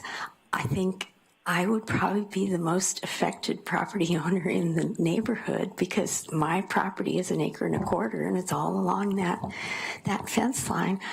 I would welcome them, and I certainly support the idea of putting rest stops in all the wards, but I can see a place for one more in Ward 7. Thank you very much. Okay, thank you. Douglas Bovee, followed by Moshe Immerman. Good evening. I'm Douglas Bovee. I'm in Ward 1, and I want to say YIMBY in Ward 1 to follow up on Michael Kerrigan's. Thank you, everybody. Awesome testimony tonight. Thank you. I just feel privileged to be part of it here. As with Todd, I'm on the Community Supported Shelters Board. I joined the board because it's doing great work to providing shelter for our fellow citizens. Shelter is a fundamental human need, and I believe that it is a community's responsibility to ensure that all our citizens have it.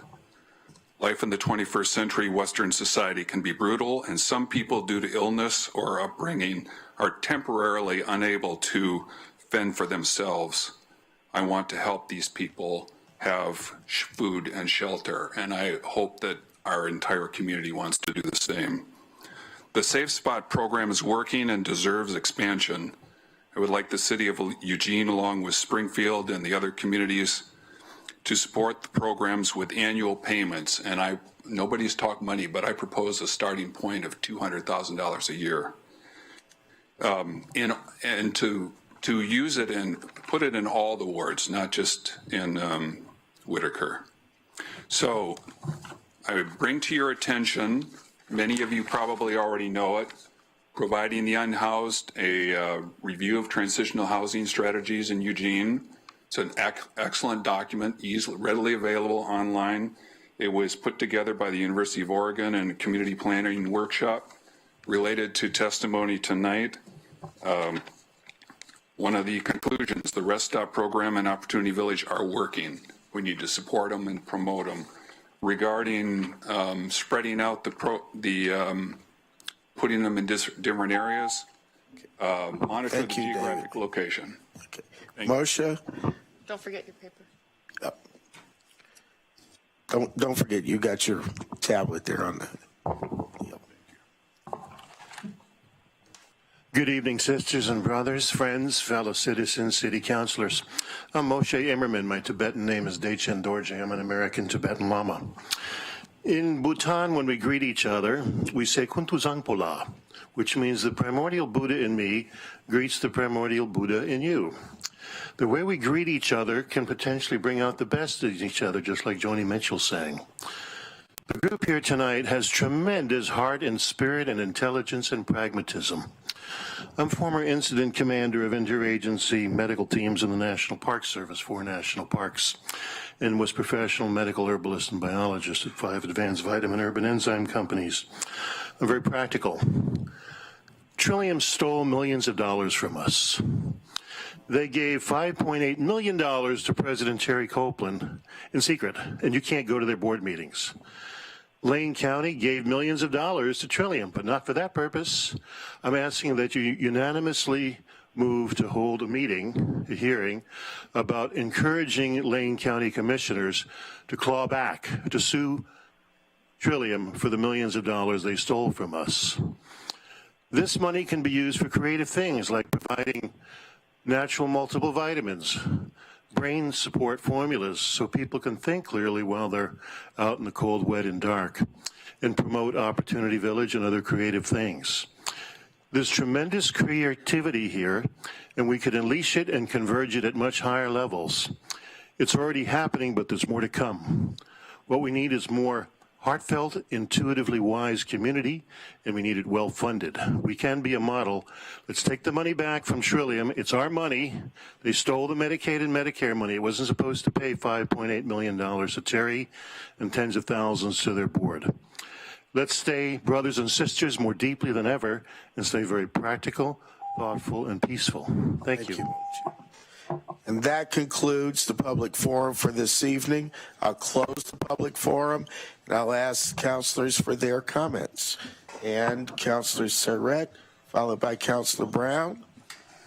Thank you. Thank you, everyone who came to speak tonight. Really, really appreciate you coming out on this rainy, wet evening. I particularly want to thank the folks from Whitaker. I think most of them have left by now, but there's a couple still here. I really appreciate you coming down in person to speak to the entire council. I think it's very important that the entire council and the community hear your voice and hear your concerns and your support for the rest stops. I want to thank Councilor Evans. He has helped with some of the public safety work while I was absent from council work, and we are going to be working on some kind of plan to help increase public safety in Whitaker. I can't make any promises, but that is an agenda that we have. I also want to thank Sam Hahn, who's the chair of the Whitaker Community Council, for offering support and advice about the rest stops. I'm really looking forward to our work session on the rest stops. I think it's high time that we codify this program, take it beyond the pilot project stage, expand the rest stops to other parts of the community. So I really want to thank those of you who came out to make that an agenda for us. I think it's very important. I took a lot of notes on what folks said. There was a lot of wisdom in what was shared there. As far as the 1,000-foot buffer for recreational marijuana, I want to say folks have been giving me too much credit on that front. I didn't actually sponsor the ordinance. I did sponsor the work session, and then I was absent due to my medical issues, so I wasn't able to kind of catalyze the conversation around that the way I had hoped. So I have asked the assistant city manager if I need to send out another work session poll on that, or if we can just put it back on the agenda. So I am following up on that. And finally, I just want to note that the mayor is absent this evening, not to steal your role here, Councilor Evans, but the mayor is absent this evening because she and Commissioner Farr and our city manager, as well as Terry McDonald with St. Vincent de Paul, were being honored today for their work on the Operation 365 Veterans Housing. So I believe that they were given an award by First Lady Michelle Obama and are representing the city and the important work that we've done with housing homeless vets. Thank you very much, everyone, for coming out this evening. Councilor Brown. Thank you, Councilor Evans. I want to thank everyone for coming out. These are always really great. I'm really gratified and thrilled at all the support for the expansion of the safe spots and the support for micro-housing. And I have a question for the assistant manager. A couple of months ago, about 3 months ago, I believe, at the Human Rights Commission, as well as I did, we asked for, we were discussing, expanding safe spots, the council was, and we asked for a list of city-owned surplus property with all filters removed, like we had done before. They, it had to be a certain distance from schools, or it couldn't be, there were restrictions, and we asked for an unrestricted list, and we did get the list. But it was like a page and a half, but it was just tax lot numbers, and there were no addresses provided. And so that makes it, really hard to, well, where do I go? We'll drive around town. When we got the first list several years ago, before we set up the safe spots, I went around, there were about 12 or 14. I drove around to all of them and did my own assessment. And so unless we have the addresses, we won't be able to assess that. And so I would request that we get that same list with the tax lot numbers, but with the addresses provided. So, because, there'd probably be some of them, I imagine there'd be a whole bunch of them that would not be suitable. But we have no way to know that because we don't know where they are. And so, by the way, in the first list, there were several I marked off as unsuitable because they were way too close to, like, one of them was a little park that was used by the neighborhood, totally surrounded by houses, and all the children played there, and it was small. Well, that obviously was not a good site. So I think you understand what I'm trying to say is, I'll bet a lot of those sites would be suitable I mean, there would be many that would not be suitable, but we have no way of knowing. So if we could get that same list, but with addresses provided, it would make it a lot easier for any counselor or anyone on the Human Rights Commission to go around and do kind of a quick assessment so we could go to the next step. Thank you. Thank you. Any other comments? Councilor Clark? Councilor Clark? No, thank you. No, thank you. Okay. Well, I have one last comment, and before we move on with the rest of the agenda. As far as the resolution is concerned that I read earlier, I want to say this. We need to stop demonizing each other. People on the right who are conservatives are not all bigots and racist and fascist. By the same token, people on the left are not all bigots, fascist, and racist. We have an obligation to behave better than what we've been behaving. Our children are watching us. I received an email from one of the past superintendents of one of the school districts around here who told me about a student who was facing some discrimination, some hostile words from people in her own school, telling her to go back to where she came from. That's not okay. Not okay. Eugene, we're bigger than that. We're better than that. And folks, all of you who are adults need to start behaving like adults because our children are watching us. And if you want to continue to cultivate this kind of society and this kind of behavior, then keep behaving the way that we've been behaving, some of us. But I ask you, and I think I speak for the rest of us, we all need to step our game up and demonstrate and behave in the way that we should behave. We have elections every 4 years for president, every 2 years for Congress, and all kinds of state and local elections all over this country going on every single year. And no, we don't always like the outcome of those elections, but you live with what you get. And you support the people that you elect, even if you voted for them or you didn't vote for them. Because together, we are a country, and we are a community, and we are a city. And so I strongly suggest that we start acting like it and grow up and behave in the manner that is appropriate for us to be called Americans. With that, I'll move to item number 3, the consent calendar. I move approval of the items on the consent calendar. Second. It's been moved and seconded. Any questions, any concerns with the consent calendar? Councilman Clark? Nope. Okay. So, The question, I don't see the nuisance work session anywhere. Used to exist. Assistant City Manager? The chronic nuisance, there's a handful of work sessions that aren't on here because we're just running out of time by the end of the year. So we have them on our list of things that we're tracking, and I'm not exactly sure if it's coming back. I think we were going to provide an opportunity in December. So there's a whole bunch of them. I think we sent an email a while ago saying we've got X number of work sessions and so much time. So we'll try to get them at least scheduled out past January so you can see them out there. Thank you. Okay. If there are no other questions or concerns, call for the vote. All those in favor of the consent agenda, please indicate. Councilor Clark? Aye. Okay, it's 7-0. Okay, let's move on. We are moving past item number 4 in the agenda that has been postponed until January, and we will move forward with item number 5. Right. So item 5 is council's being asked to take action on a package of land use code amendments related to annual maintenance of the code. You might remember we picked this up a couple of years ago. This package consists of a modest number of amendments that address corrective or legal issues. If these issues are left unaddressed, they pose a challenge in the administration of the land use code.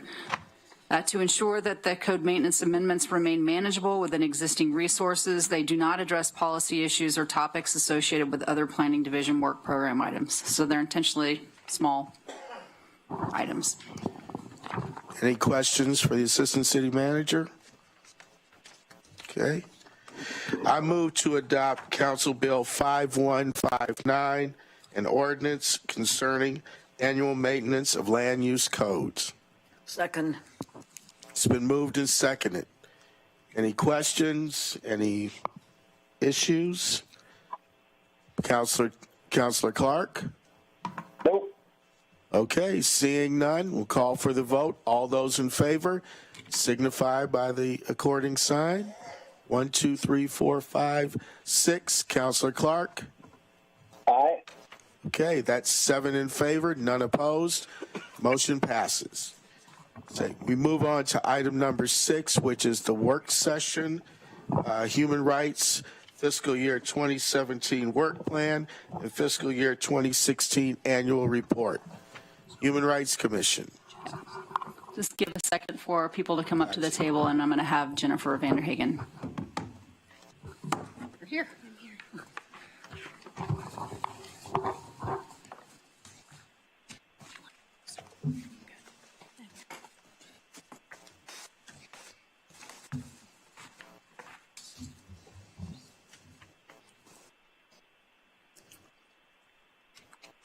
Good evening, councilors. Thank you so much for taking time to speak with the Human Rights Commission this evening. My name is Jennifer Geddes Vanderhagen, and I'm the AIC manager of the Human Rights and Neighborhood Involvement Office. I've had the opportunity to work with the Human Rights Commission for the last year and a half and supported this past work planning process. We're here tonight to share with you the work plan report from fiscal year 2016 and also to offer up the fiscal year 2017 work plan. Ken Newbeck and Jennifer Frenzer-Knowlton will take you through the content of both of those documents and answer any questions that you might have.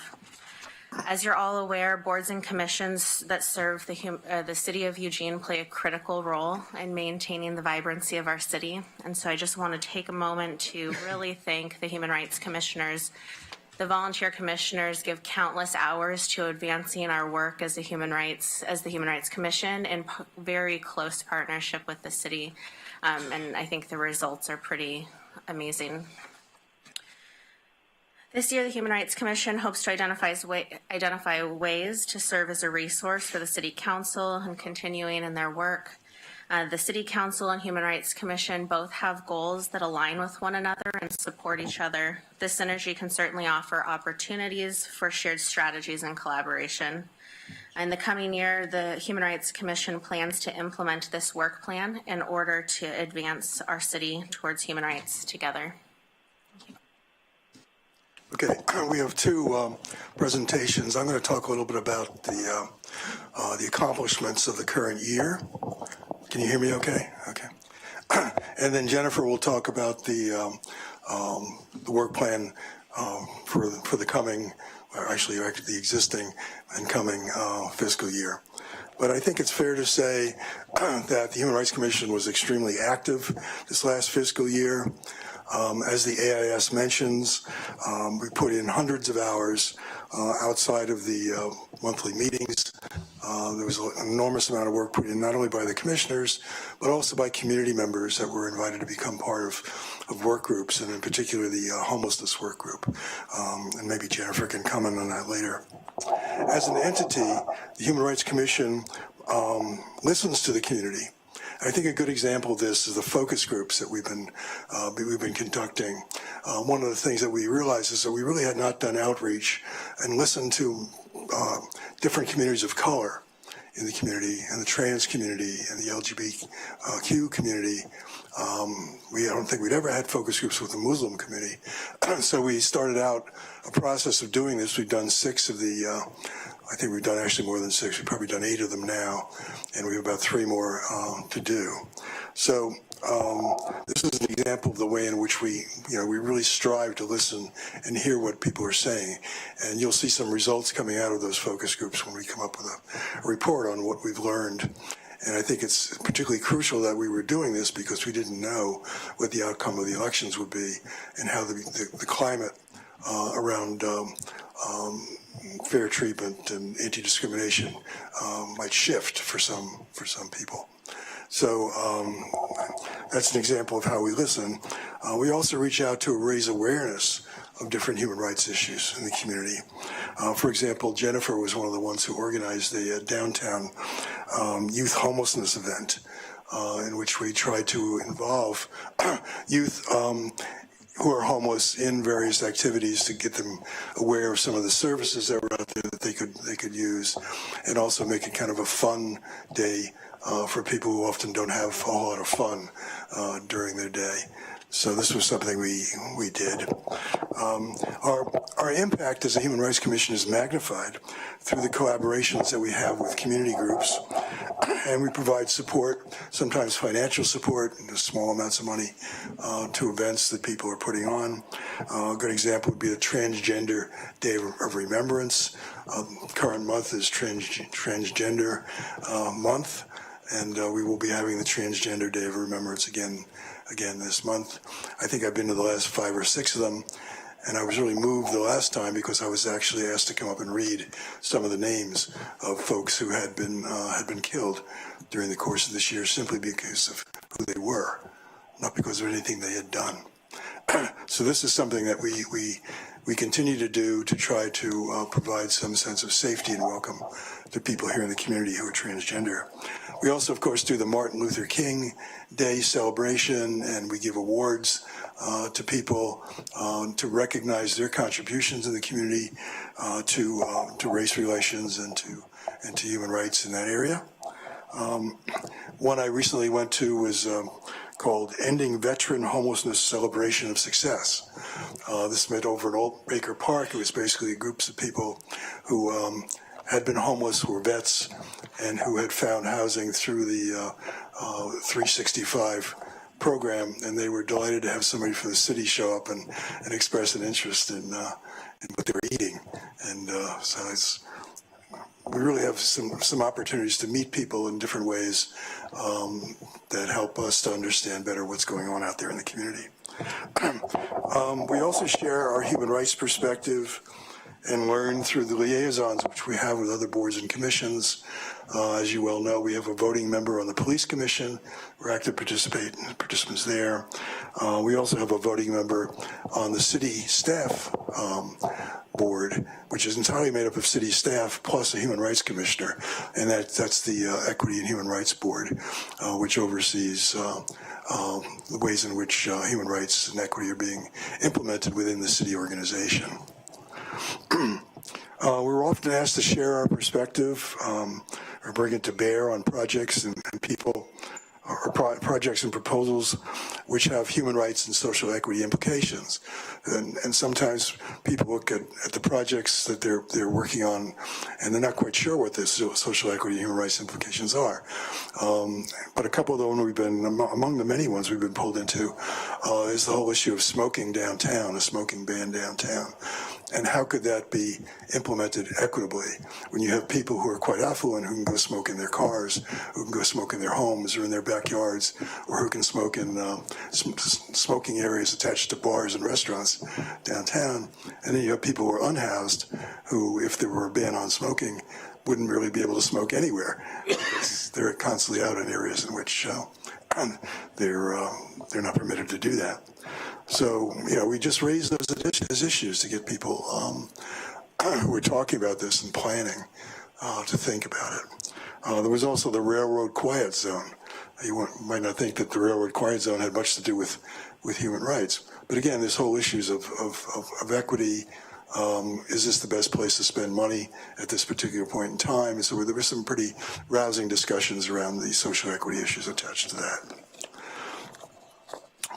We take seriously our role as an advisory body to city officials, and as you well know, we're really pleased that the council responded to our suggested resolution on Housing First. I think this is something that the entire city can be proud of. Indigenous Peoples Day, that you don't know how much that meant to so many people in this community, and continues to mean a lot. We also recommended consulting with experts to identify the barriers to housing and employment, including criminalization of homelessness, and that's in process. That was something that, along with the Housing First, that we're able to work out very amicably in a joint meeting between the Human Rights Commission and the City Council, which, so far as I've been involved with the Human Rights Commission, we never had one of those meetings before, and I thought it really went well. We traded some good ideas. In the new fiscal year, we've experienced an unusual turnover in Human Rights Commission membership, not because there was drama going on or it was a toxic environment, but there are a variety of different reasons why people moved on. And I just want to mention in passing, for the record, a thank you to Chris Nunes, who was the chair of the Human Rights Commission until he left, and I was elected to take it over. We also have new members of the commission who were appointed by the council. We were really happy to see that our recommendations were listened to and considered. And so we have some people who are really good and who are eagerly volunteering and getting involved in the commission. There's a learning curve that it takes for people to kind of get caught up with what we do and why we do it, and the language that we use in describing our activities. But that's going really well. And I also, as long as I'm sitting up here, and this is probably the last time I'll be presenting this is my last year of eligibility on the commission. This is the last time I'll be presenting a work plan. But I wanted to thank the staff of the Human Rights and Neighborhood Involvement Office for all the work they've done in helping us to get this work plan that Jennifer is about to talk about, to get this thing done. And that would include Mike Kinnison, Jen Vanderhagen, and Laura Flomo. And if I left anybody out, Jen can correct me, and often does. Okay, so Jen Frenzer is going to provide an overview of the HRC's work plan for this fiscal year. Thanks, Ken, and thanks, Jen. I echo the gratitude that Ken has for staff. It's been really outstanding, and I think that as the year progresses, I mean, it remains to be seen what new demands might be made and what roles the Human Rights Commission could end up playing in terms of helping the city respond to angst. There is obviously a lot of angst from vulnerable communities, worried that they are going to be mistreated, increasingly mistreated, given the political climate, and some of those are very well-founded fears, and so we can't turn a blind eye to that. On the other hand, I think, as you pointed out, Councilor Evans, making sure we don't make assumptions, because that's pretty much one of the most damaging and fearful things we can do, is make assumptions about our neighbors, because truly that's who we're talking about, is our neighbors. And I think it's a great big crime to write people off because of how they voted. And so as much as we need to take the human rights stance and put the people who are vulnerable in the center of how we respond and make that our human rights framework, I think we also have to realize that the entire community is stronger when we all trust one another, and we should trust one another. We can. So I think we have a work plan. One of our work plan items is, in fact, emerging issues, number 6. And that doesn't mean we have emerging issues and, wow, we drop everything and the rest of the work plan is eclipsed by emerging issues. That wouldn't work. We have a work plan. I've been a planner before in one of my careers, so I like plans. I think that you really end up achieving goals, valuable goals, by writing plans down and actually seeking to follow that as best as you can. And as I think we can be flexible in terms of emphasizing some of these objectives and allowing them to rise to the top. For example, Objective 2 talks about hate and bias activity, and people understanding how to report hate and bias activity might be something that we spend some more time emphasizing, because there might be a lot of people who don't understand that, don't understand what resources there are, don't understand what to do as a bystander, what not to do as a bystander. And so getting education, there's an opportunity right now. It's a terrible opportunity, but there's an opportunity right now. It's so real and in everyone's face to explain what hate and bias reporting looks like. And we might finally get some accurate numbers, because people might actually be paying attention to the resources where that reporting happens. So there is an education opportunity right now. So that's Objective 2. Objective 3 is on homelessness. And that work group is a work group that I lead, and I recruited Arya Seligman. Actually, she volunteered, but I recruited her to help me with that work group. And the work group structure, what you may or may not be aware of, is one of the elements of it that's been especially helpful to me, because the issue of homelessness is so complex and there's so many different facets to it and so many different issues. I've had a standing group of people for the last 3 years, 2.5 years, who have supported me. They bring issues to me. They explain and vet issues with me, so I'm better prepared as a commissioner to serve on the commission.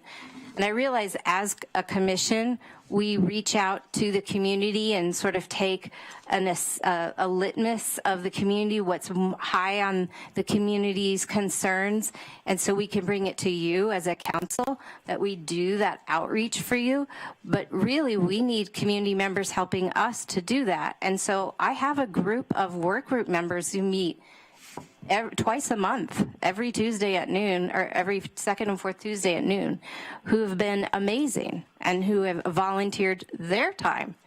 And so it's not just the commissioners, but the community members that support us and meet and help us throw events and help us do these work group meetings has been tremendously helpful. And that kind of community engagement is the kind of a community engagement that I think we could be doing more of as a city.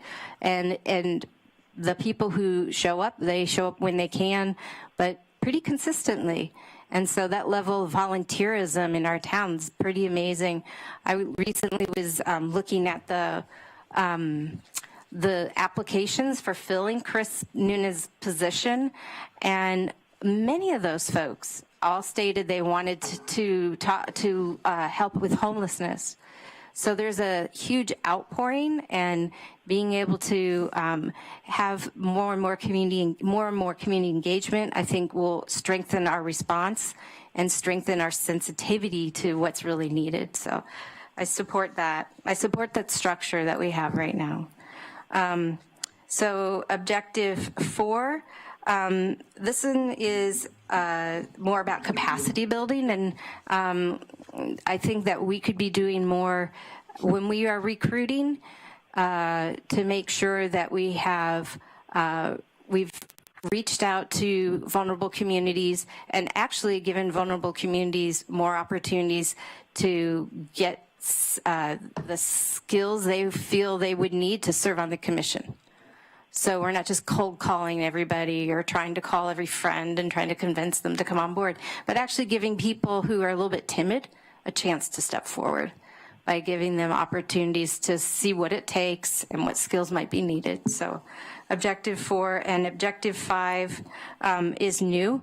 We've had some, there's been some changes over the last couple of years that's created a deficit for accessibility and community engagement around accessibility. So that's what this committee would do, and it's real important because, like I said, having the community members have a chance to weigh in with the commissioners is vital. I think it validates what we're doing. It's very credibility building, and it just makes us more accurate in our work plan too.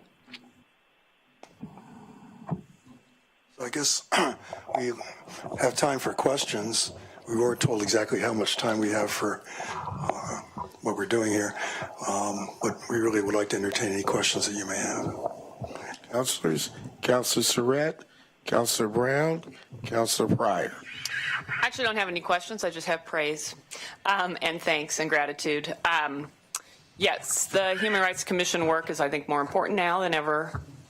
I think the fact that we have this robust and mature Human Rights Commission speaks volumes about our community and what's important to us. And I really thank you for the work that you've done and the folks who've served on the commission and who have moved on. I thank them as well.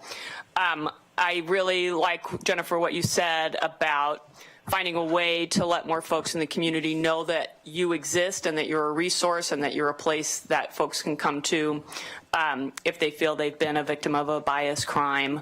I think there are a lot of folks in the community who don't know that that resource exists. I also really appreciate objective number 4. I think that's very important, and I think you said it was a new objective. It might be something that human rights commissioners have kind of done naturally as they've gotten involved and recognized the need to create that pipeline of new leadership. But to make it an explicit goal means that we'll be much more successful in achieving it. So I think that is very important, and I'm very excited about it. And I see that you assigned 2 of our newer Human Rights Commission members have signed up for that. And then I'm also very pleased to see the accessibility issue as a goal and a priority. We do have many things that we could focus on, and we have over the years. And I think this is one that our community is very accessible relative to others, but not as accessible as it should be. And so I think some of us can kind of take it for granted that folks with mobility impairments or other impairments can get along in Eugene, that we've got good infrastructure. But we just heard tonight, you know, that the mission is not ADA accessible, and I've actually had some conversations with Lila around that because they are a private faith-based organization. They are actually not subject to the ADA requirements the way some other facilities might be. So that's a concern, and this is an opportunity for us to explore what the limits are in our community and how we can start to break those barriers down. So I really appreciate the thoughtfulness of that particular piece and the work plan in general. Thank you very much. Councilor Brown. Thank you, Councilor Evans. Well, thank you very much for the report and future plans. I've got a question on the 2016 work plan. Under action 3.2, address civil and human rights of people who are homeless and or living in poverty. And task number 3, engage and consult public officials about local laws and policies that criminalize homelessness and or create barriers to survival. It seemed like, I remember a few months ago when we had, Council passed a resolution to have meetings with, among others, Eric Tars of the National Center on Law Center on Homelessness, to discuss decriminalization of homelessness and barriers to employment and housing that homeless people face. How did that meeting occur? I don't remember a follow-up. So the deadline for receiving the information from the consultants was in March. And then the I received a memo last week. So the follow-up took a long time. And it was Eric Tars consulted, and actually 30 people were surveyed and 20 responded, is what I understand, so something like that. And I just received the responses, and I think you all just received those responses in a packet. And we were asked by the city manager as a commission to review the responses. And so at our commission meeting tomorrow, I'm assuming that the commission will ask the homelessness work group to take a look at those responses and create some sort of report about it, what we see in there, what we see in terms, I've looked through the data, of course, I had it over the weekend, and there's some very interesting kinds of responses. The ACLU, the former ACLU leader for the state of Oregon, Kim McCullough, she highlighted, or he, I don't know, he or she. Kimberly? Kimberly, oh, it's Kimberly, okay. She responded that by listing ordinances and highlighting in red, this is where these criminalization passages are, this is where it occurs. And so we had that kind of response. We had narrative response. Sort of anecdotally, this is how I see criminalization occurring in our community. And then we had information about alternatives to criminalization.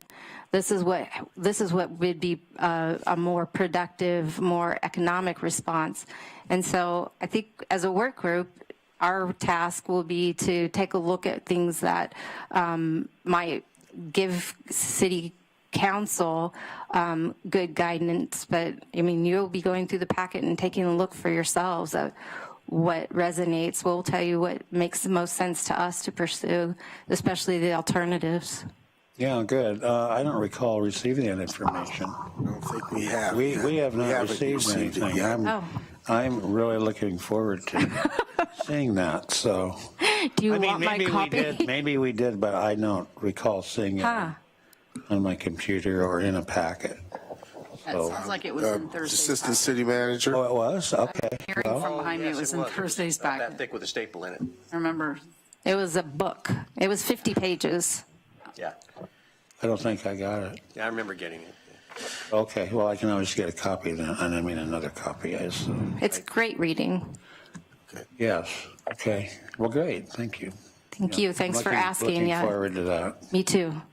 Councilor Pryor, and I just want to remind us Councilor Poland reminded me that we usually stop at 10, so we're getting close to. I'm getting accused too. Please, Greg. And Councilor Clark after Councilor Pryor. Okay, I just wanted to quickly say, as your representative on the Human Rights Commission, I've been very pleased with the work that they have done, not only last year, but what they're proposing to do. It's a long schedule of effort, and I'm really pleased with the fact they're taking the good work they did last year and they're carrying it through into the work plan for this year. I was involved in the planning process for this year, and it was really, I think, very worthwhile. We broke into subgroups and talked about what we might do to build on the progress that's already been done. So I'm very, very pleased and confident to encourage the approval of this work plan for next year. I think it is ambitious and it accomplishes what I hoped it would be, is to provide real study, research, analysis, and propose solutions to us on the City Council to benefit from all the hard work that they do. Councilor Clark. Thank you, sir. First of all, thank you to Jennifer and to Ken for both the work and for the report. I suppose what I have is perhaps a more difficult request. There's a lot of work that the council has remaining ahead of it into the new year with issues that surround our downtown. Oftentimes, when the issues of our downtown come up, we often, as we did the last time we had this conversation, remind ourselves of the difference between the status or the condition of homelessness and the active words that we want to use around behavior, and making sure that we separate the two in fairness to everyone. And echoing Councilor Evans' earlier statements about wanting to make sure that we are welcoming to everyone, I heard it said recently in description of some of the issues around downtown, a description of undesirable people. And I want to be really clear when I say there are absolutely no undesirable people in our downtown. There are, however, occasionally undesirable behaviors. Here's my request.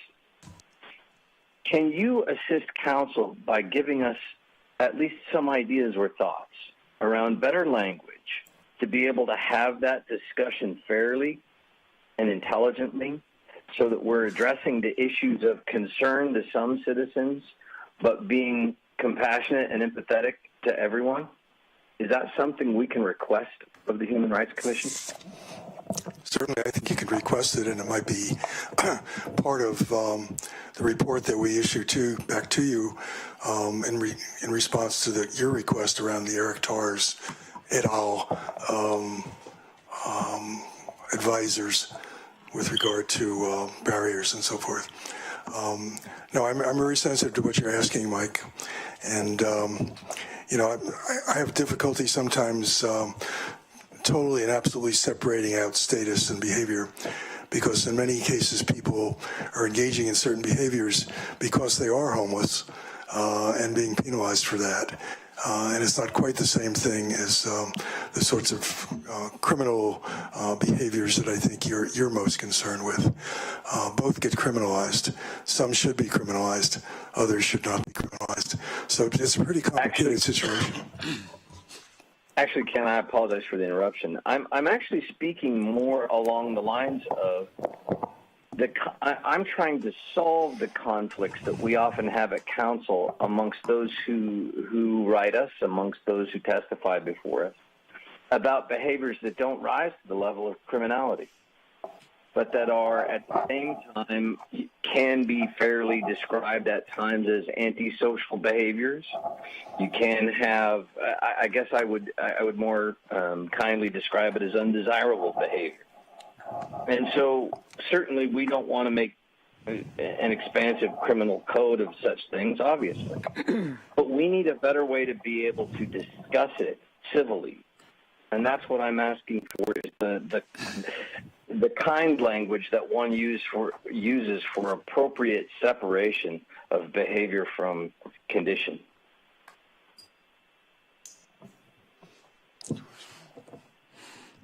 So it sounds like you're would like a consultation, and I think that when we take a look at some of the consulting advice we've received in those 40 pages, there might be some of that in there, and we certainly could add to it. I mean, I think the way you've been discussing it right now sounds plenty sensitive to me. I mean, but we could definitely take a look at what we've been given by the consultants, and maybe there's more we could request of them. But it is an issue that everyone faces when we're trying to talk sensitively about the behaviors and things that they find offensive that may not offend someone else at all. But definitely terminology can be very painful. That's true. Thank you. Are there any other questions or comments from council? Not? Thank you, Ken. Thank you, Jennifer, for the report. Oh, yeah, we do need to have a motion. So I move to approve the Human Rights Commission FY 2017 work plan. Second. It's been moved and seconded. Are there any questions or comments? Seeing none, take a vote. All those in favor signify. 1, 2, 3, 4, 5, 6. Councilor Clark. Aye. That is 7-0. The plan has been accepted.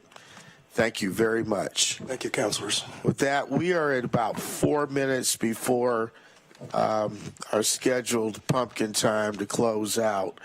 I would request that we do have one more item on the agenda tonight, and I would hope that because of the time limitations we have tonight, and you know, the fact that both Councilor Taylor and I will be out of town on Wednesday, back on Monday, that we could, with the pleasure of council, move to schedule item 7 for the next available meeting for discussion. How does the body feel? That would be Wednesday? When would that be? The next Monday meeting, or this coming Wednesday? This coming Wednesday, will be, both Councilor Taylor and I will be in National League of Cities. That's Monday. Are we meeting the 21st? We are meeting on the 21st. We're meeting in the Bascom Tykeson room, and we have kind of a more of a workshop set up for City Hall. Talk about the different options around the coordinated development and eWeb. Well, that kind of would be dovetailing it together with, the downtown and other things in that conversation. Could we schedule that for Monday, the 21st? Councilor Poland. Yeah, real quickly, we have a number of private citizens involved in a project for public spaces. Their review is to be brought to us sometime in February 2017. So therefore, I move that we table item number 7 until such time that the public spaces review comes back to council for discussion. There's a motion. Second. Seconded by Councilor Clark. And now discussion. Councilor Brown. I'm not going to support this. I think we can discuss it next Monday, or certainly before the end of the year. The reason that it's called Project for Public Spaces, what they do is they go around the country and they look at successful public spaces, figure out what makes them work, and they go and they recommend other places whose public spaces are maybe not doing as well as they should, maybe failing, maybe they were once great, maybe they've fallen into disrepair. But the key word is public spaces. And I will tell you that one of their recommendations that they will not be bringing back in February will be to privatize that space for private, very expensive condos that most people in Eugene will not be able to afford. So their recommendations will, I'm sure, contain ideas to reinvigorate Kesey Square, reinvigorate the public space. So I think we can start this process before we get their report, which I'm really looking forward to seeing, because they do really good work. Thank you. Other comments on the motion? Councilor Taylor? This doesn't have anything to do with that report. And we already postponed this once. I would like to vote on the motions. We have a motion on the table. Councilor Clark. Thank you very much. The reason I'll vote in favor of this is because it isn't an isolated question.